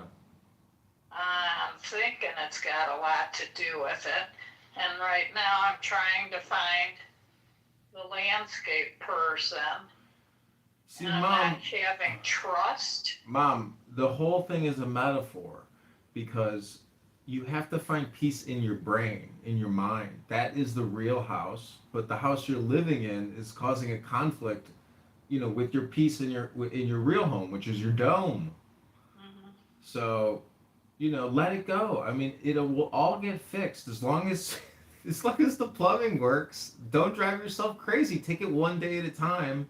And just live in the moment. You're thinking about 3 weeks from now, 3 years from now, 10 days from now. Just live every day as if it was the last day of your life. But, I'm just saying prioritize, because, you have such an overactive mind that it will drive you crazy, because it's like throwing a ball in a bouncy room. Like, it's too much friction for you. You have to slow, you have too much entropy and friction happening. You need to really deeply relax as much as possible all the time. And don't feel any guilt about that, because not only are you a compulsive thinker, you're a compulsive worker. And so you have to learn to live, in your luxury, in your splendor, in your abundance, and really enjoy every morsel, every bite. and stop, that's why I say you have a friction mind virus that you can't control, or you're not in control of. You have this like secondary mind that is in control of your primary mind. Yeah, just this morning I looked up how to strip the top of this teak desk Mm-hmm. that I found at the curb, and it was actual teak. It's got 6 drawers. It's fantastic, and so I know exactly where I want to put it. I want to start journaling, so I thought I'll put it right in front of the light window and start writing. So I said, oh yeah, just another project to occupy your brain, and you got all these piles of papers still out, still got your 5-foot paint table set up. Yeah. Well, anyway. I don't know.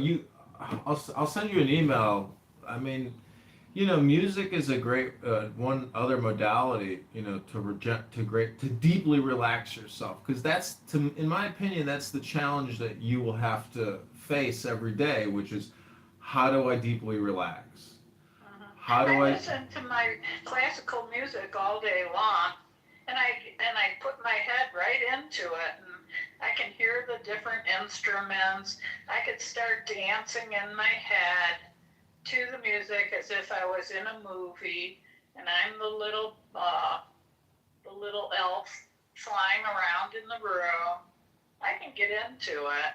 Well, then I guess the second thing is, how do you have a deep conversation every day with other people or with yourself? Because if you have it with somebody else in the way that we're having it now, that's basically what everybody wants every day. That's the people I like to commune with. Mm-hmm. And I do have a number of them. I do. Otherwise, I have no interest in the person. Because if you can't take the time to divulge what's on your mind, and you feel trust with the other person, there's no point if you don't have that feeling. Are you there? Yeah, I'm here. Oh. Yeah, that I have find, I've concluded to that. That's why I don't stick around for long with, and it even includes family members for me. If it's not there, doesn't mean I still have to be around you just because you're my family. You're now an acquaintance of mine. Well, that's all fine and dandy. The thing is, are you still personable or kind or joyful? Because what we're really talking about is, how does Gene Kitover be happy all the time? Like, if you could be happy all the time, you would choose that option. But clearly, you're not getting that option, or being able to choose it. Up until sort of this house really took it out of me. Not entirely, but right now something's really got a hold of me. Something. Yeah, well, that's called psychological. It is a thought. And so what I'm saying is, there's a document that says, stop thinking, end your problems. And so you can't seem to stop thinking, is what I'm trying to point out to you.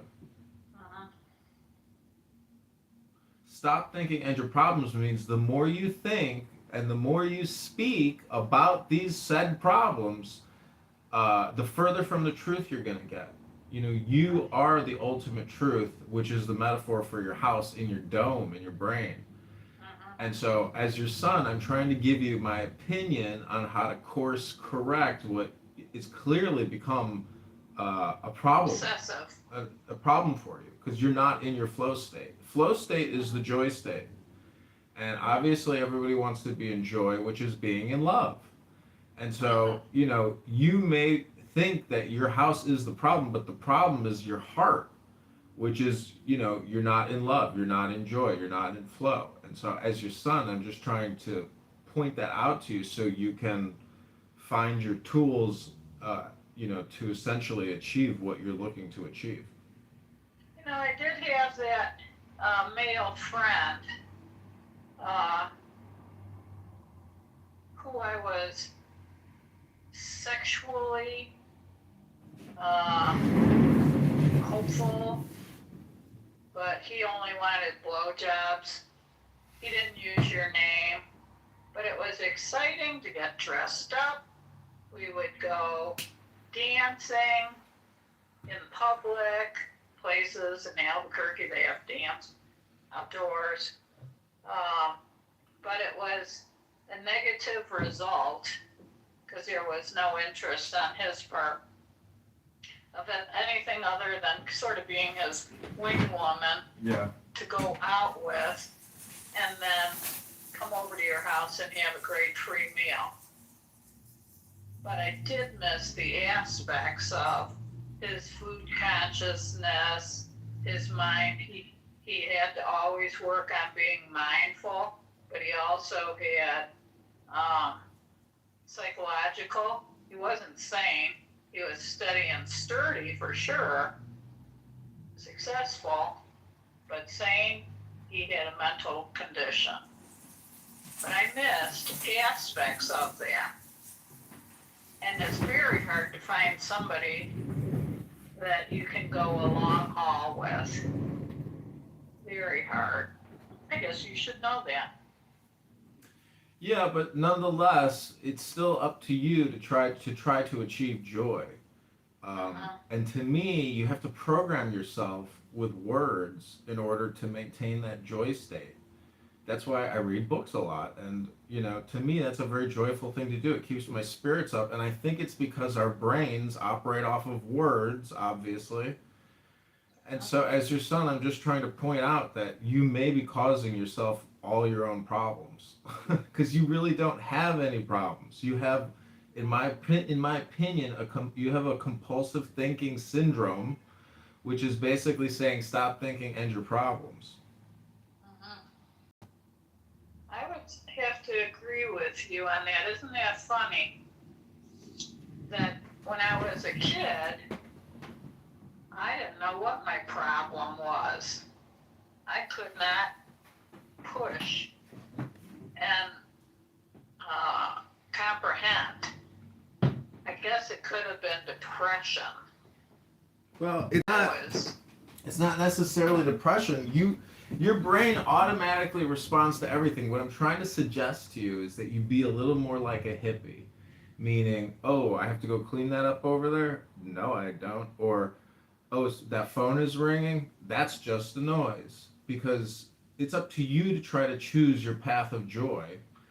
And so, you can use the word depression, but that's just like saying you're not full of energy. And so I'm just trying to point out that you have to, choose your energy, I guess. Or do, as opposed to say.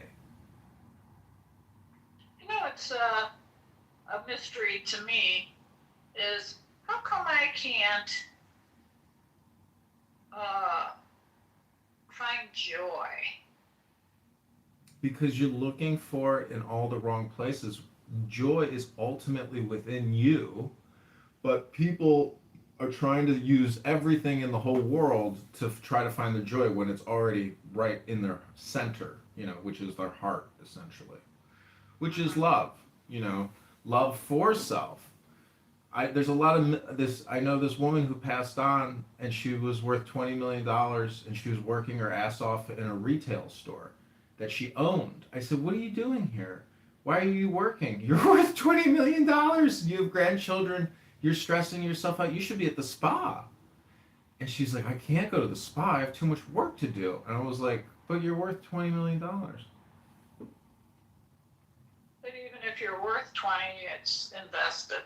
It's kind of sewn up for the time. No, I'm trying to point out prioritization. Your body and your health is something you can actively monitor minute to minute. But it's up to you to choose what you're doing in regards to how you're treating your body or where if you're at the King Spa for a 12-hour session of just relaxation, well, that's real relaxation. That's a very healthful thing to do. So, you have been grinding your knuckles, fixing and cleaning and perfecting, and that's great. That's great, but it's every moment you can still choose right now to seek your joy. I did schedule two 1.5 hour massages in December, starting on the 4th. Yeah, I decided I needed that, and it's my birthday treat to myself. Well, I'm stretching like 4 times a day downstairs on my yoga mats, these nice Thai beds, and I have all the room that I need to fully stretch my huge body. And having that I realized it's like 4 times a day. Every time out of those 4 times, I get the most intense four lower back cracks, crack, crack, crack, crack, 4 lower back snaps. It's like, wow, it's like I can do this 4 times a day, and I still get, an intense rotation and spinal column crack. It's like, God, it's like, couldn't even imagine if some people don't even do this once a day. And they don't do this once a day for months and maybe years, and you're like, how do people live like that? Because I get a lot of pain in my body unless I do a lot of physical adjustment every day. I am my own chiropractor. People say to me, I can't believe that you can put your knees by your ears. The back roll. Mm-hmm. I can't get them on the floor anymore, but I'm only about 1.5 inches away from it. And it does, it's addiction. Trying to keep that bendable body in ready mode. Mm-hmm. I love that. And I'll tell you, I heard it by eating a whole pecan pie already. Mm-hmm. The arthritis. Holy shit. It came out of eating that pie. I learned that lesson. I just had to have a pecan pie. Well, it's up to you to be happy. It's up to you, because there's nobody there to really take care of you or protect you or help you. You have to, that's part of it, John. That is part of the stress. Is that it's always you. Where do you find somebody else that you can just snap on to help look after you? You get tired of being at only you. And then I say, oh, maybe I need to move into a 55 plus place. I said, what's the difference if you're in this place or that place? You're by yourself again.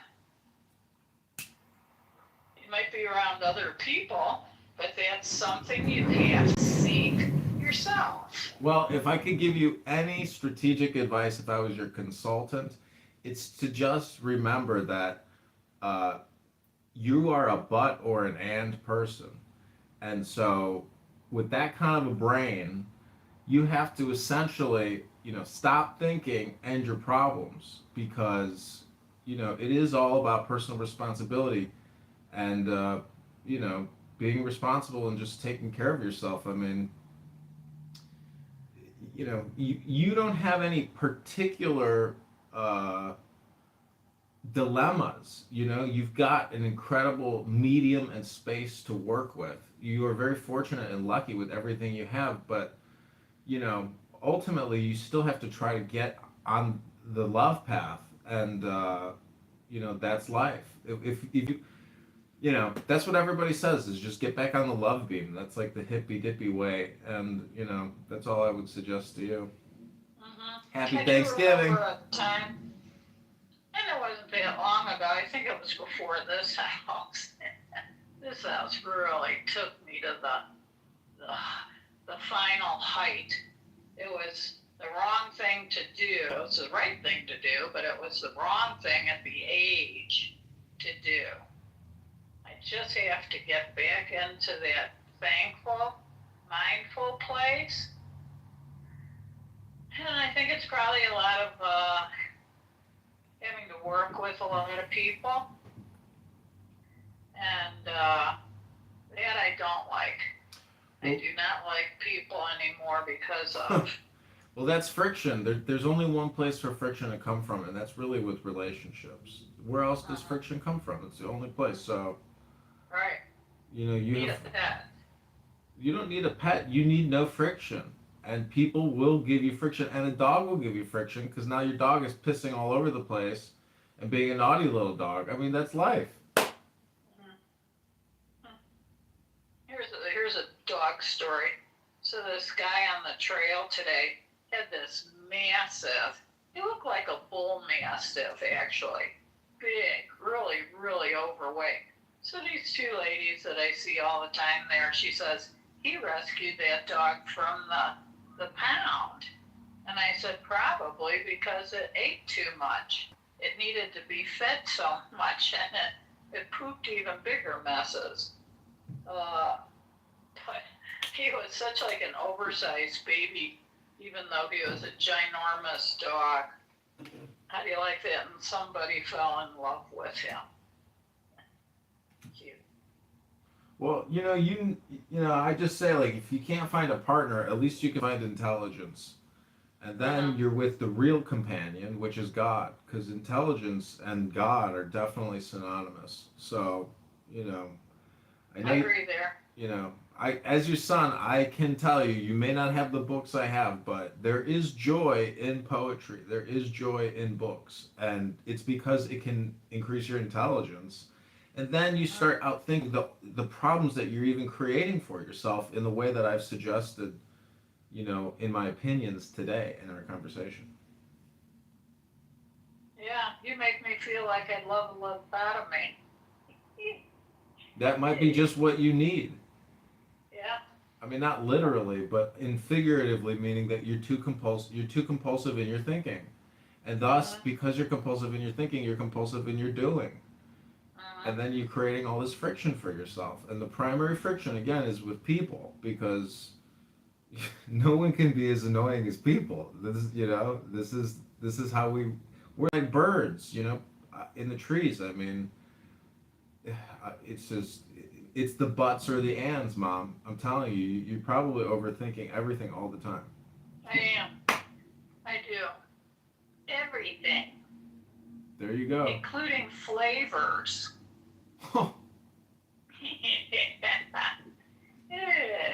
Combinations of flavors. Well, you know, I don't know. The world, everybody says, oh, the world is changing. It's like, okay, that's your opinion. But I'm just saying, you know, I hope you have a happy Thanksgiving. I'm all stocked up here. My car wouldn't start, so I had to buy a portable jumper. So I'm about to go downstairs, change out my stickers, jump my car to see if I can get it started, drive it around the block, charge the battery up. But I'm gonna have to take it in next week and get a new battery, and I'll probably have the strut looked at. But anyways, all is well here. It's cold weather, isn't it? Isn't it cold there? Yeah, this is I believe going to be the third battery I've had to put in this stupid car. Well, the battery gets worn down from here. Batteries wear down because of the heat. In Chicago, it's because of the cold. I don't think it's just the cold. I put in an alarm and an auto start, you know. So when it's cold out, I can warm the car up. But I think that drains the battery. Take it off of it. I can't. My car gets drained automatically because of the Sirius. I'm just saying, I never should have changed it. I should have just left the car the way it was when I bought it. Right. Can't you just have it redone? No, I'm not going to do anything else. I'm just going to get the battery, you know, 1 to 2 more years with this car, and then eventually I'm going to get rid of it. But it's just maintenance. It's the cost of owning an old vehicle. Let me tell you, even if I have money, I was like paying my auto insurance, and it's a fucking ginormous money drain being a American citizen. I know auto and homeowners insurance are basically two taxes on we the people. Yep. I just paid the property taxes in full.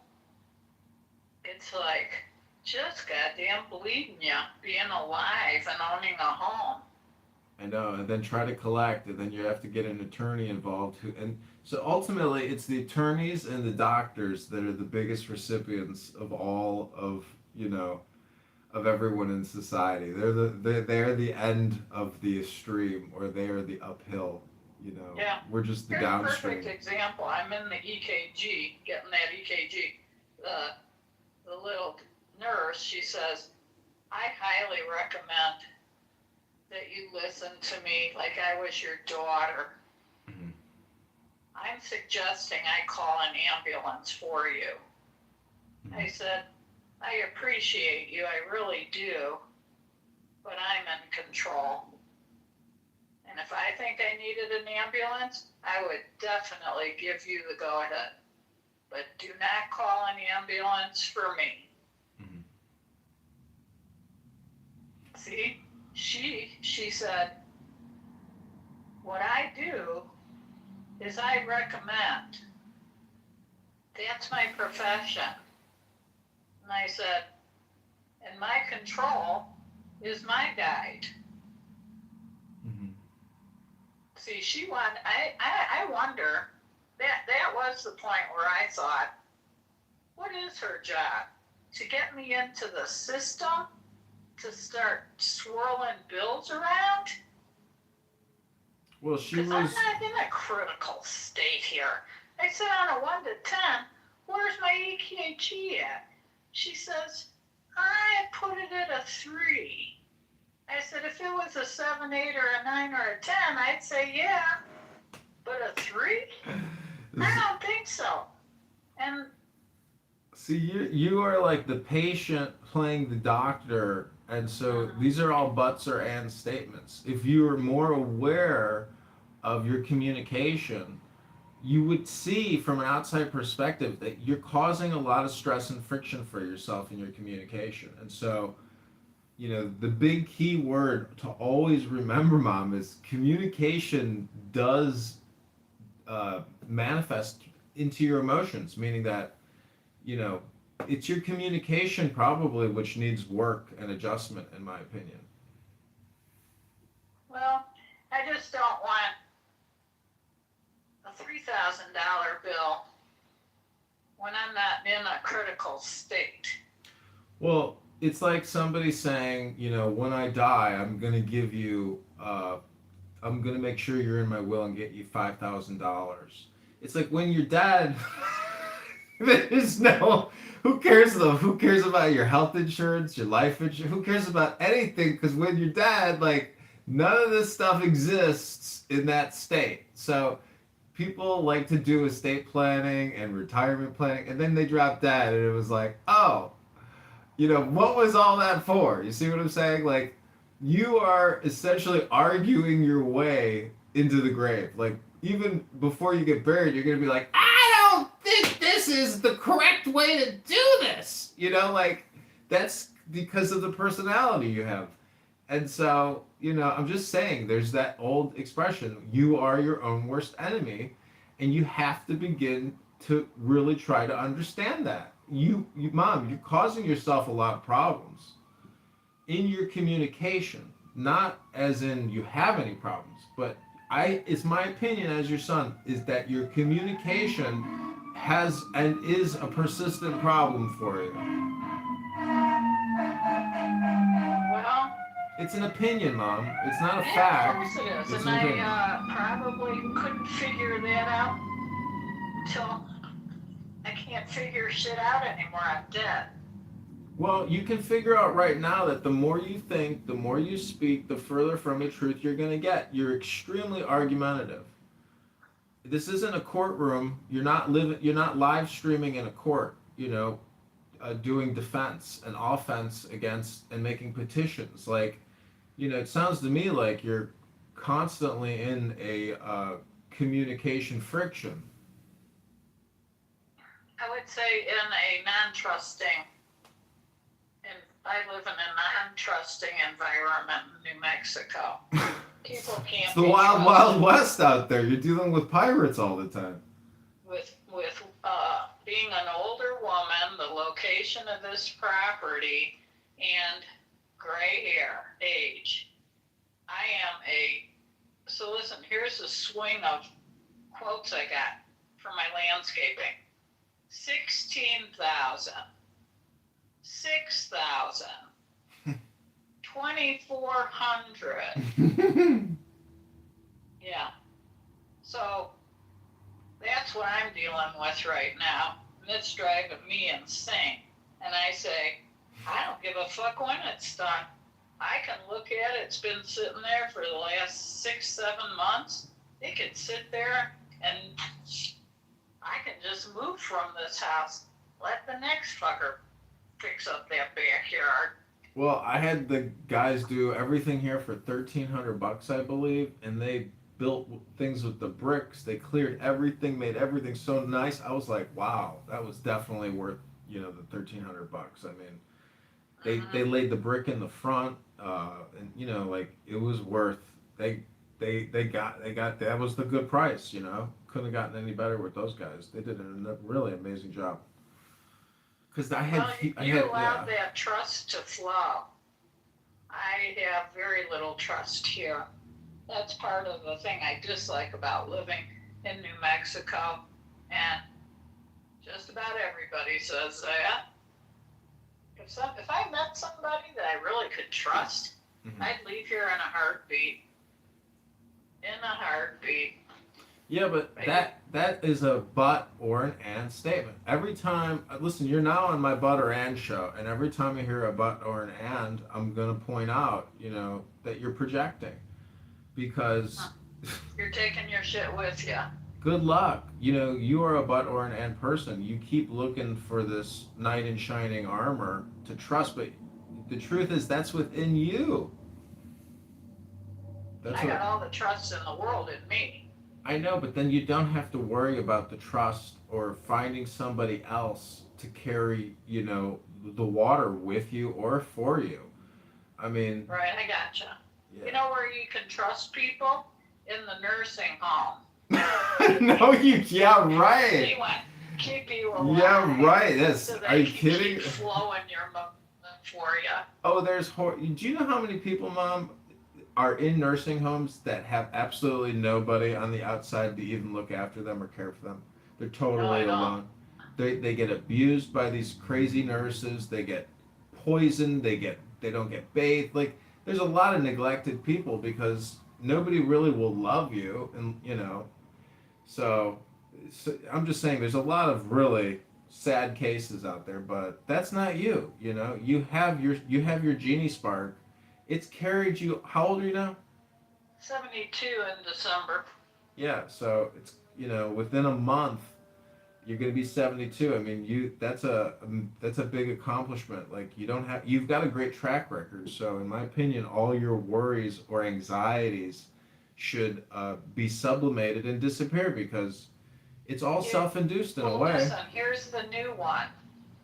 If I gotta live another 34 years, like Grandma and Grandpa, I want to kill myself by 80.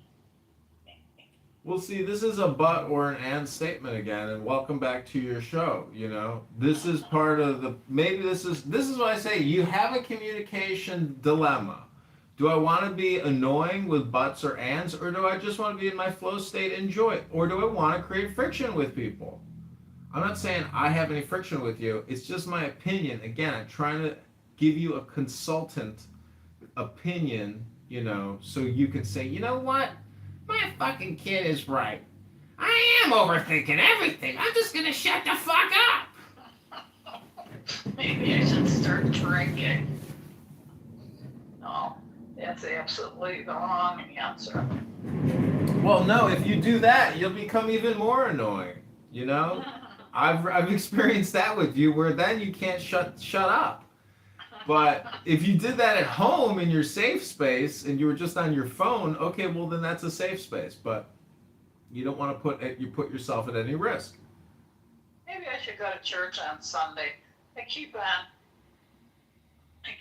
finding an excuse. Well, this is a but or an and statement again. I will just remind you, we are not what we say we're going to do. We are what we do. And that's life. We are what we do.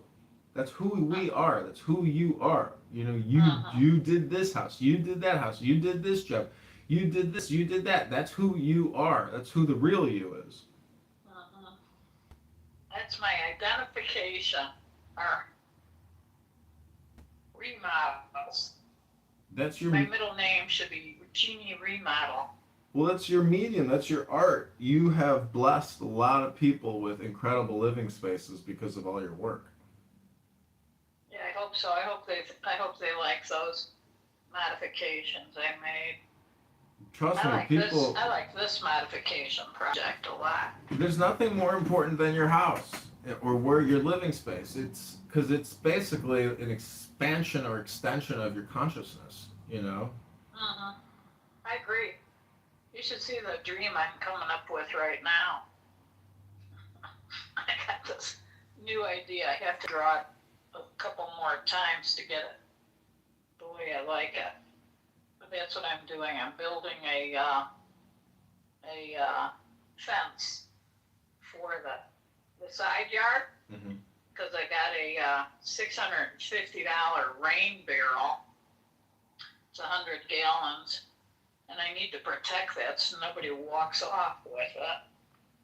Because I'm building a welding project in my head. Anyway, how's your bedroom look to you still? My What what? I did. Oh, it looks nice. I brought the bunk bed down there. I need to assemble that. Yeah, everything is good here. I mean, you know, not stressed. Well, that's real good that you've got that accomplished. I know you really put a lot of effort into it. I take everything a day at a time. I'm not trying to you know, I like it that way. I like going from thought to thought to thought as opposed to going, you know, too far into thoughts. I is more, and that's what I'm trying to point out to you is that, you know, you're your own worst enemy because you may, again, I think it's just like overthinking. Well, I try to do the exercise and the correct food, but I'm missing something. Well, that's what I say. In my opinion, it's always psychological. That's what everybody. When somebody says I'm missing something, that means there's something in your brain that you're missing. It's not necessarily in your body. And as your son, I'm trying to fill that void, which you think is missing, but I'm trying to point out it's not missing. It's there. People just forget it or they misplace it. But here it is again. That's why I wanted to set up that desk in here and start journaling. That is the next accomplishment I want to make. Hopefully, I'll be pouring this abundance that's in my body out on paper and discover where this blockage is. Well, it goes back to that expression. The more you think, the more you speak, the further from the truth you're going to get. Say it out loud. The further I think and the further I speak, the further I get away from finding mindfulness, really. Exactly, because you already have it. That's what I'm trying to point out. you're a but or an and person. You say, oh, I got it, but. No, there's no buts. It's like the movie Star Wars, you know, no try, only do. And thus. Well, that is how I live. I don't live with butts. I tackle butts. Well, that's true, but in your communication, your words, your thinking and your speaking, you are a but or an and person. And that causes emotional, physical stress in the body. And so, you know, when you went to the hospital, nobody said, you know what, we're going to do a breathing relaxation exercise with you for 10 minutes. Take the deepest breath of the day. You didn't get that stuff. I'm going to call you an ambulance. I'm like, no, you're not. You're so far into what you got taken, you know, through medical training. That what I've been doing, I brought this shit on myself through my mind and my physicality. You're learning, and I don't need an ambulance. I can get this shit off my back as soon as I get out of here. I can. Well, it sounds like where they do breathing. I do believe in breathing. I do need to have that. Oh, well, let me just send you these CDs by this guy, Dr. Marty Rossman. It's like, each one is 60 minutes, and he leads you through a guided breathing and visualization exercise. It's unbelievable. It is unbelievable. No, don't do that. I'll get a DVD and Okay, put it in my bows yeah. and sit right there on my living room oriental rug. Yeah, do that. That makes me feel a lot better. Yeah, if you do that once a day, oh my gosh, the benefits from that psychologically are immense. I do it, I told you, I'm doing it like 4 times a day while I'm stretching and doing yoga and breathing. Because I can order that online, right? A DVD. Yeah, just go on Amazon or eBay and just type in breathing DVD, breathing exercise CD, and buy a bunch of them. Don't just buy one, just buy like 5 of them. Okay, maybe I'll do that. Thanks for that. Well, you thank yourself and tell me after you do it. Like, here we go with the buts or the ands. Okay, I will. Do it. I will. All right, happy Thanksgiving, Mom. I'm going to go. Wait, I want to say one thing. My sister Pat was looking out her window, and she says, oh, look at that. There's 7 turkeys. And 2 of them flew up on my neighbor's roof. I said, turkeys the kind that you eat? And she says, no, they're wild turkeys. We have a family of them in Loveland, and they just move all around in Loveland. Yeah. I've seen that in Michigan, Wisconsin. They're vultures. They can be nasty and they can attack you. I'm kind of for taking a shot at some. I mean, it's easy to think that they're pests, but in my opinion, they're probably pests. I saw 3 sandhill cranes nibbling in this reservoir today, and I said to this man walking, I said, man, we see a lot more sandhill cranes normally.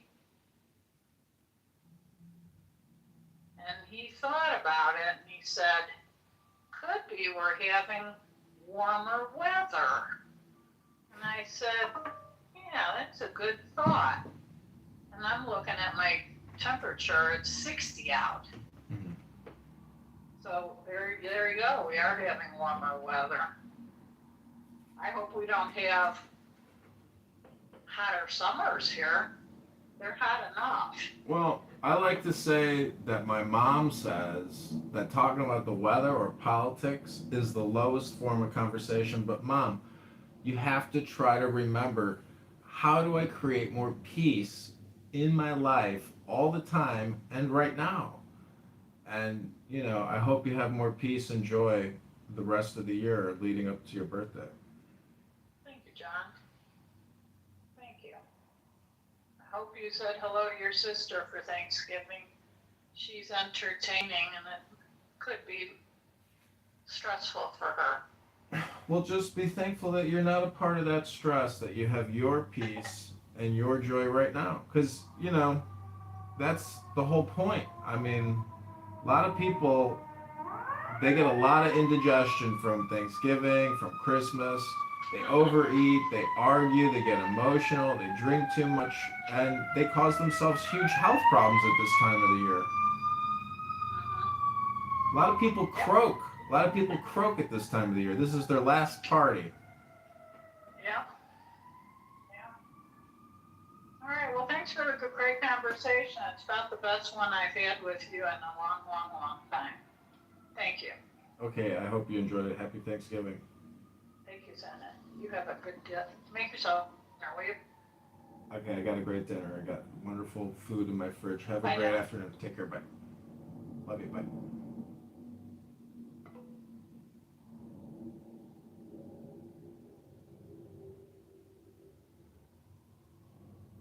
Ribono Shalom.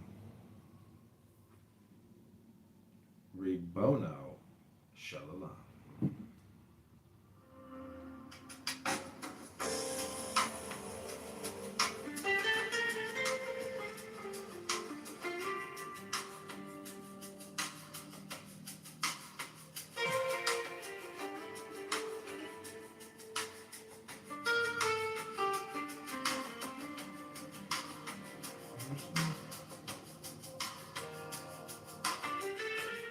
The whole nature of man presupposes woman, both physically and spiritually.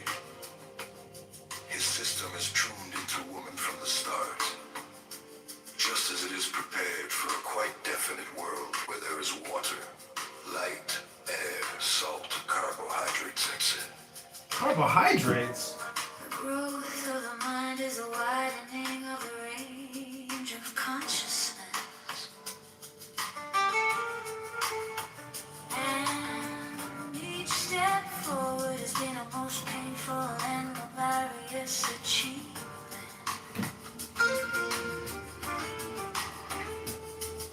All ordinary expression may be explained causally, but create expression which is the absolute contrary of ordinary expression will be forever hidden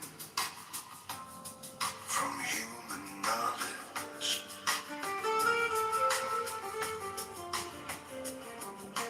Meaning and design of a problem seem not to lie in its solution, but in our working at it incessantly.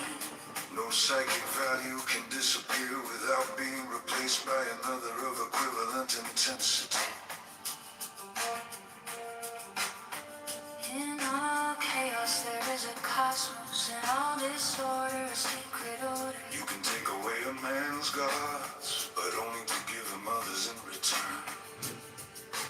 Reason alone does not suffice. Primitive superstition lies just below the surface of your nose.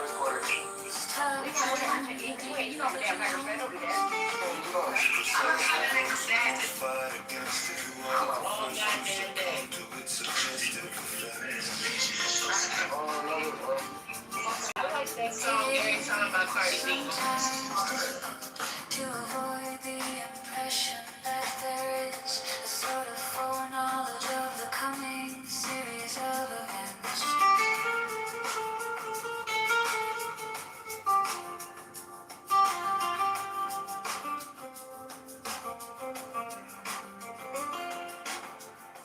The whole nature of man presupposes woman. Both physically and spiritually, his system is tuned into woman from the start, just as it is prepared for a quite definite world where there is water, light, air, salt, carbohydrates, etc. The growth of the mind is a widening of the range of consciousness. And each step forward has been a most painful and laborious achievement.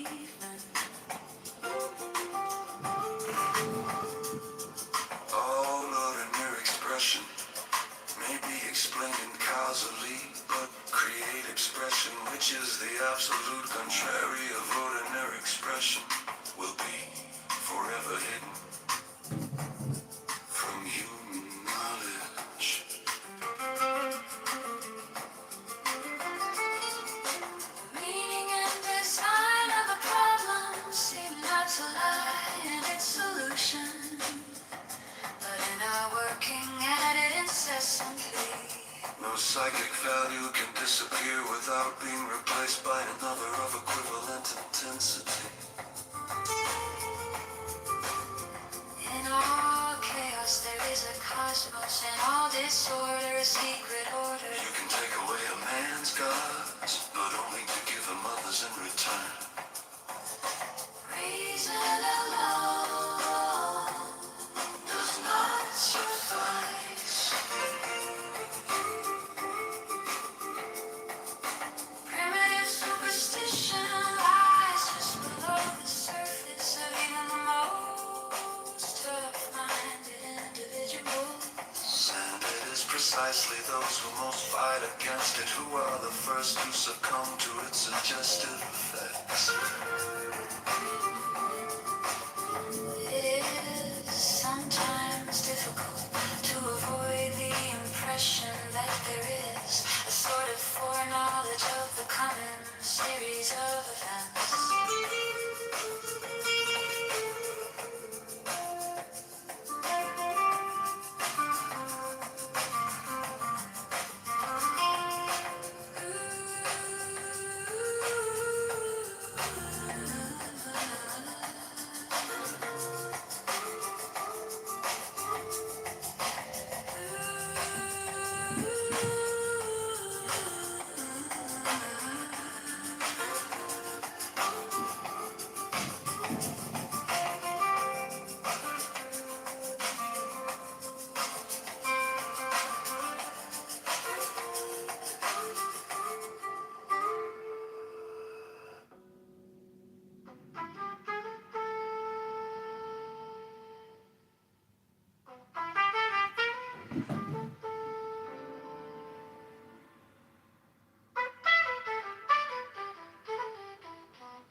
The whole nature of man presupposes woman,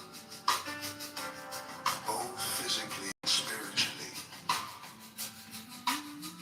His system is tuned into woman from the start, just as it is prepared for a quite definite world where there is water, light, air, salt, carbohydrates, such. The growth of the mind is the widening of the range of consciousness.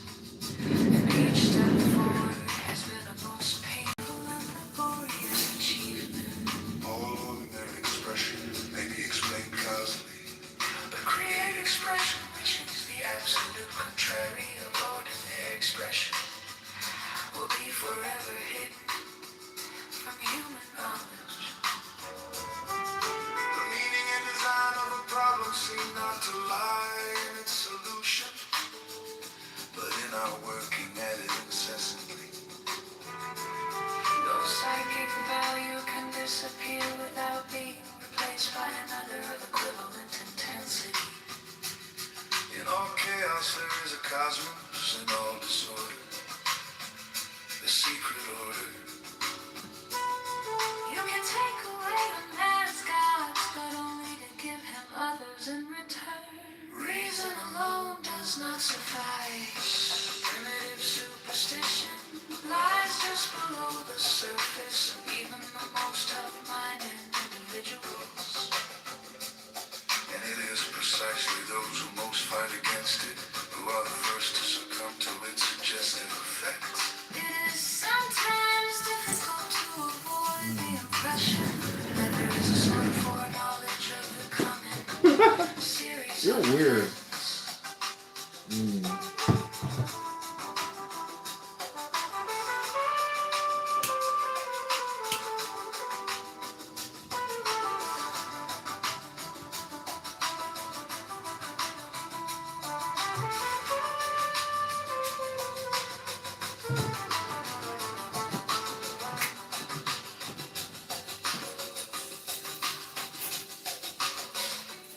The whole nature of man presupposes woman,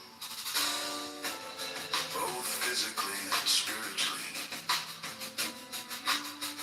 His system is tuned into woman from the start, just as it is prepared for a quite definite world where there is water, light, air, salt, carbohydrates, such. The growth of the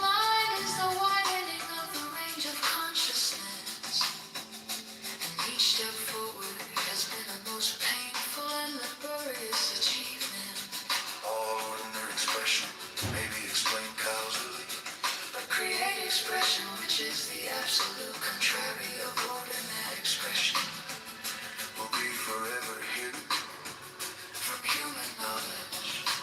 The meaning and design of a problem seem not to lie in its solution, but in our working at it incessantly. No psychic value can disappear without being replaced by another of equivalent intensity. In all chaos there is a cosmos, in all disorder a secret order. You can take away a man's gods, but only to give him others in return.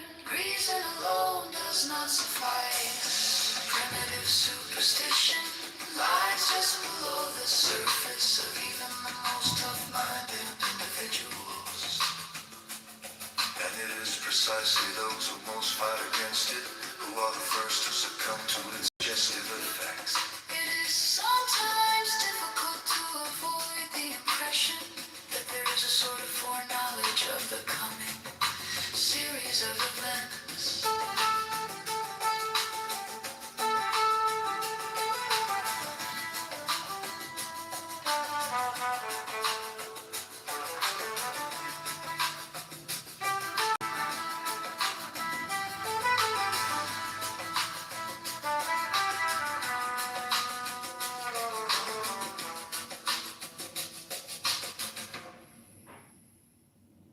The whole nature of man presupposes woman, both physically and spiritually.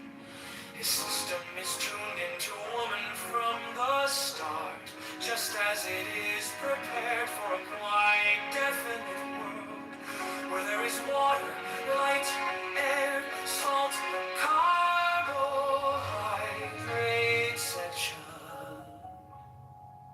The growth of the mind is the widening of the range of consciousness, and each step forward has been a most painful and laborious achievement. All ordinary expression may be explained causally, but create expression, which is the absolute contrary of ordinary expression, will be forever hidden from human knowledge.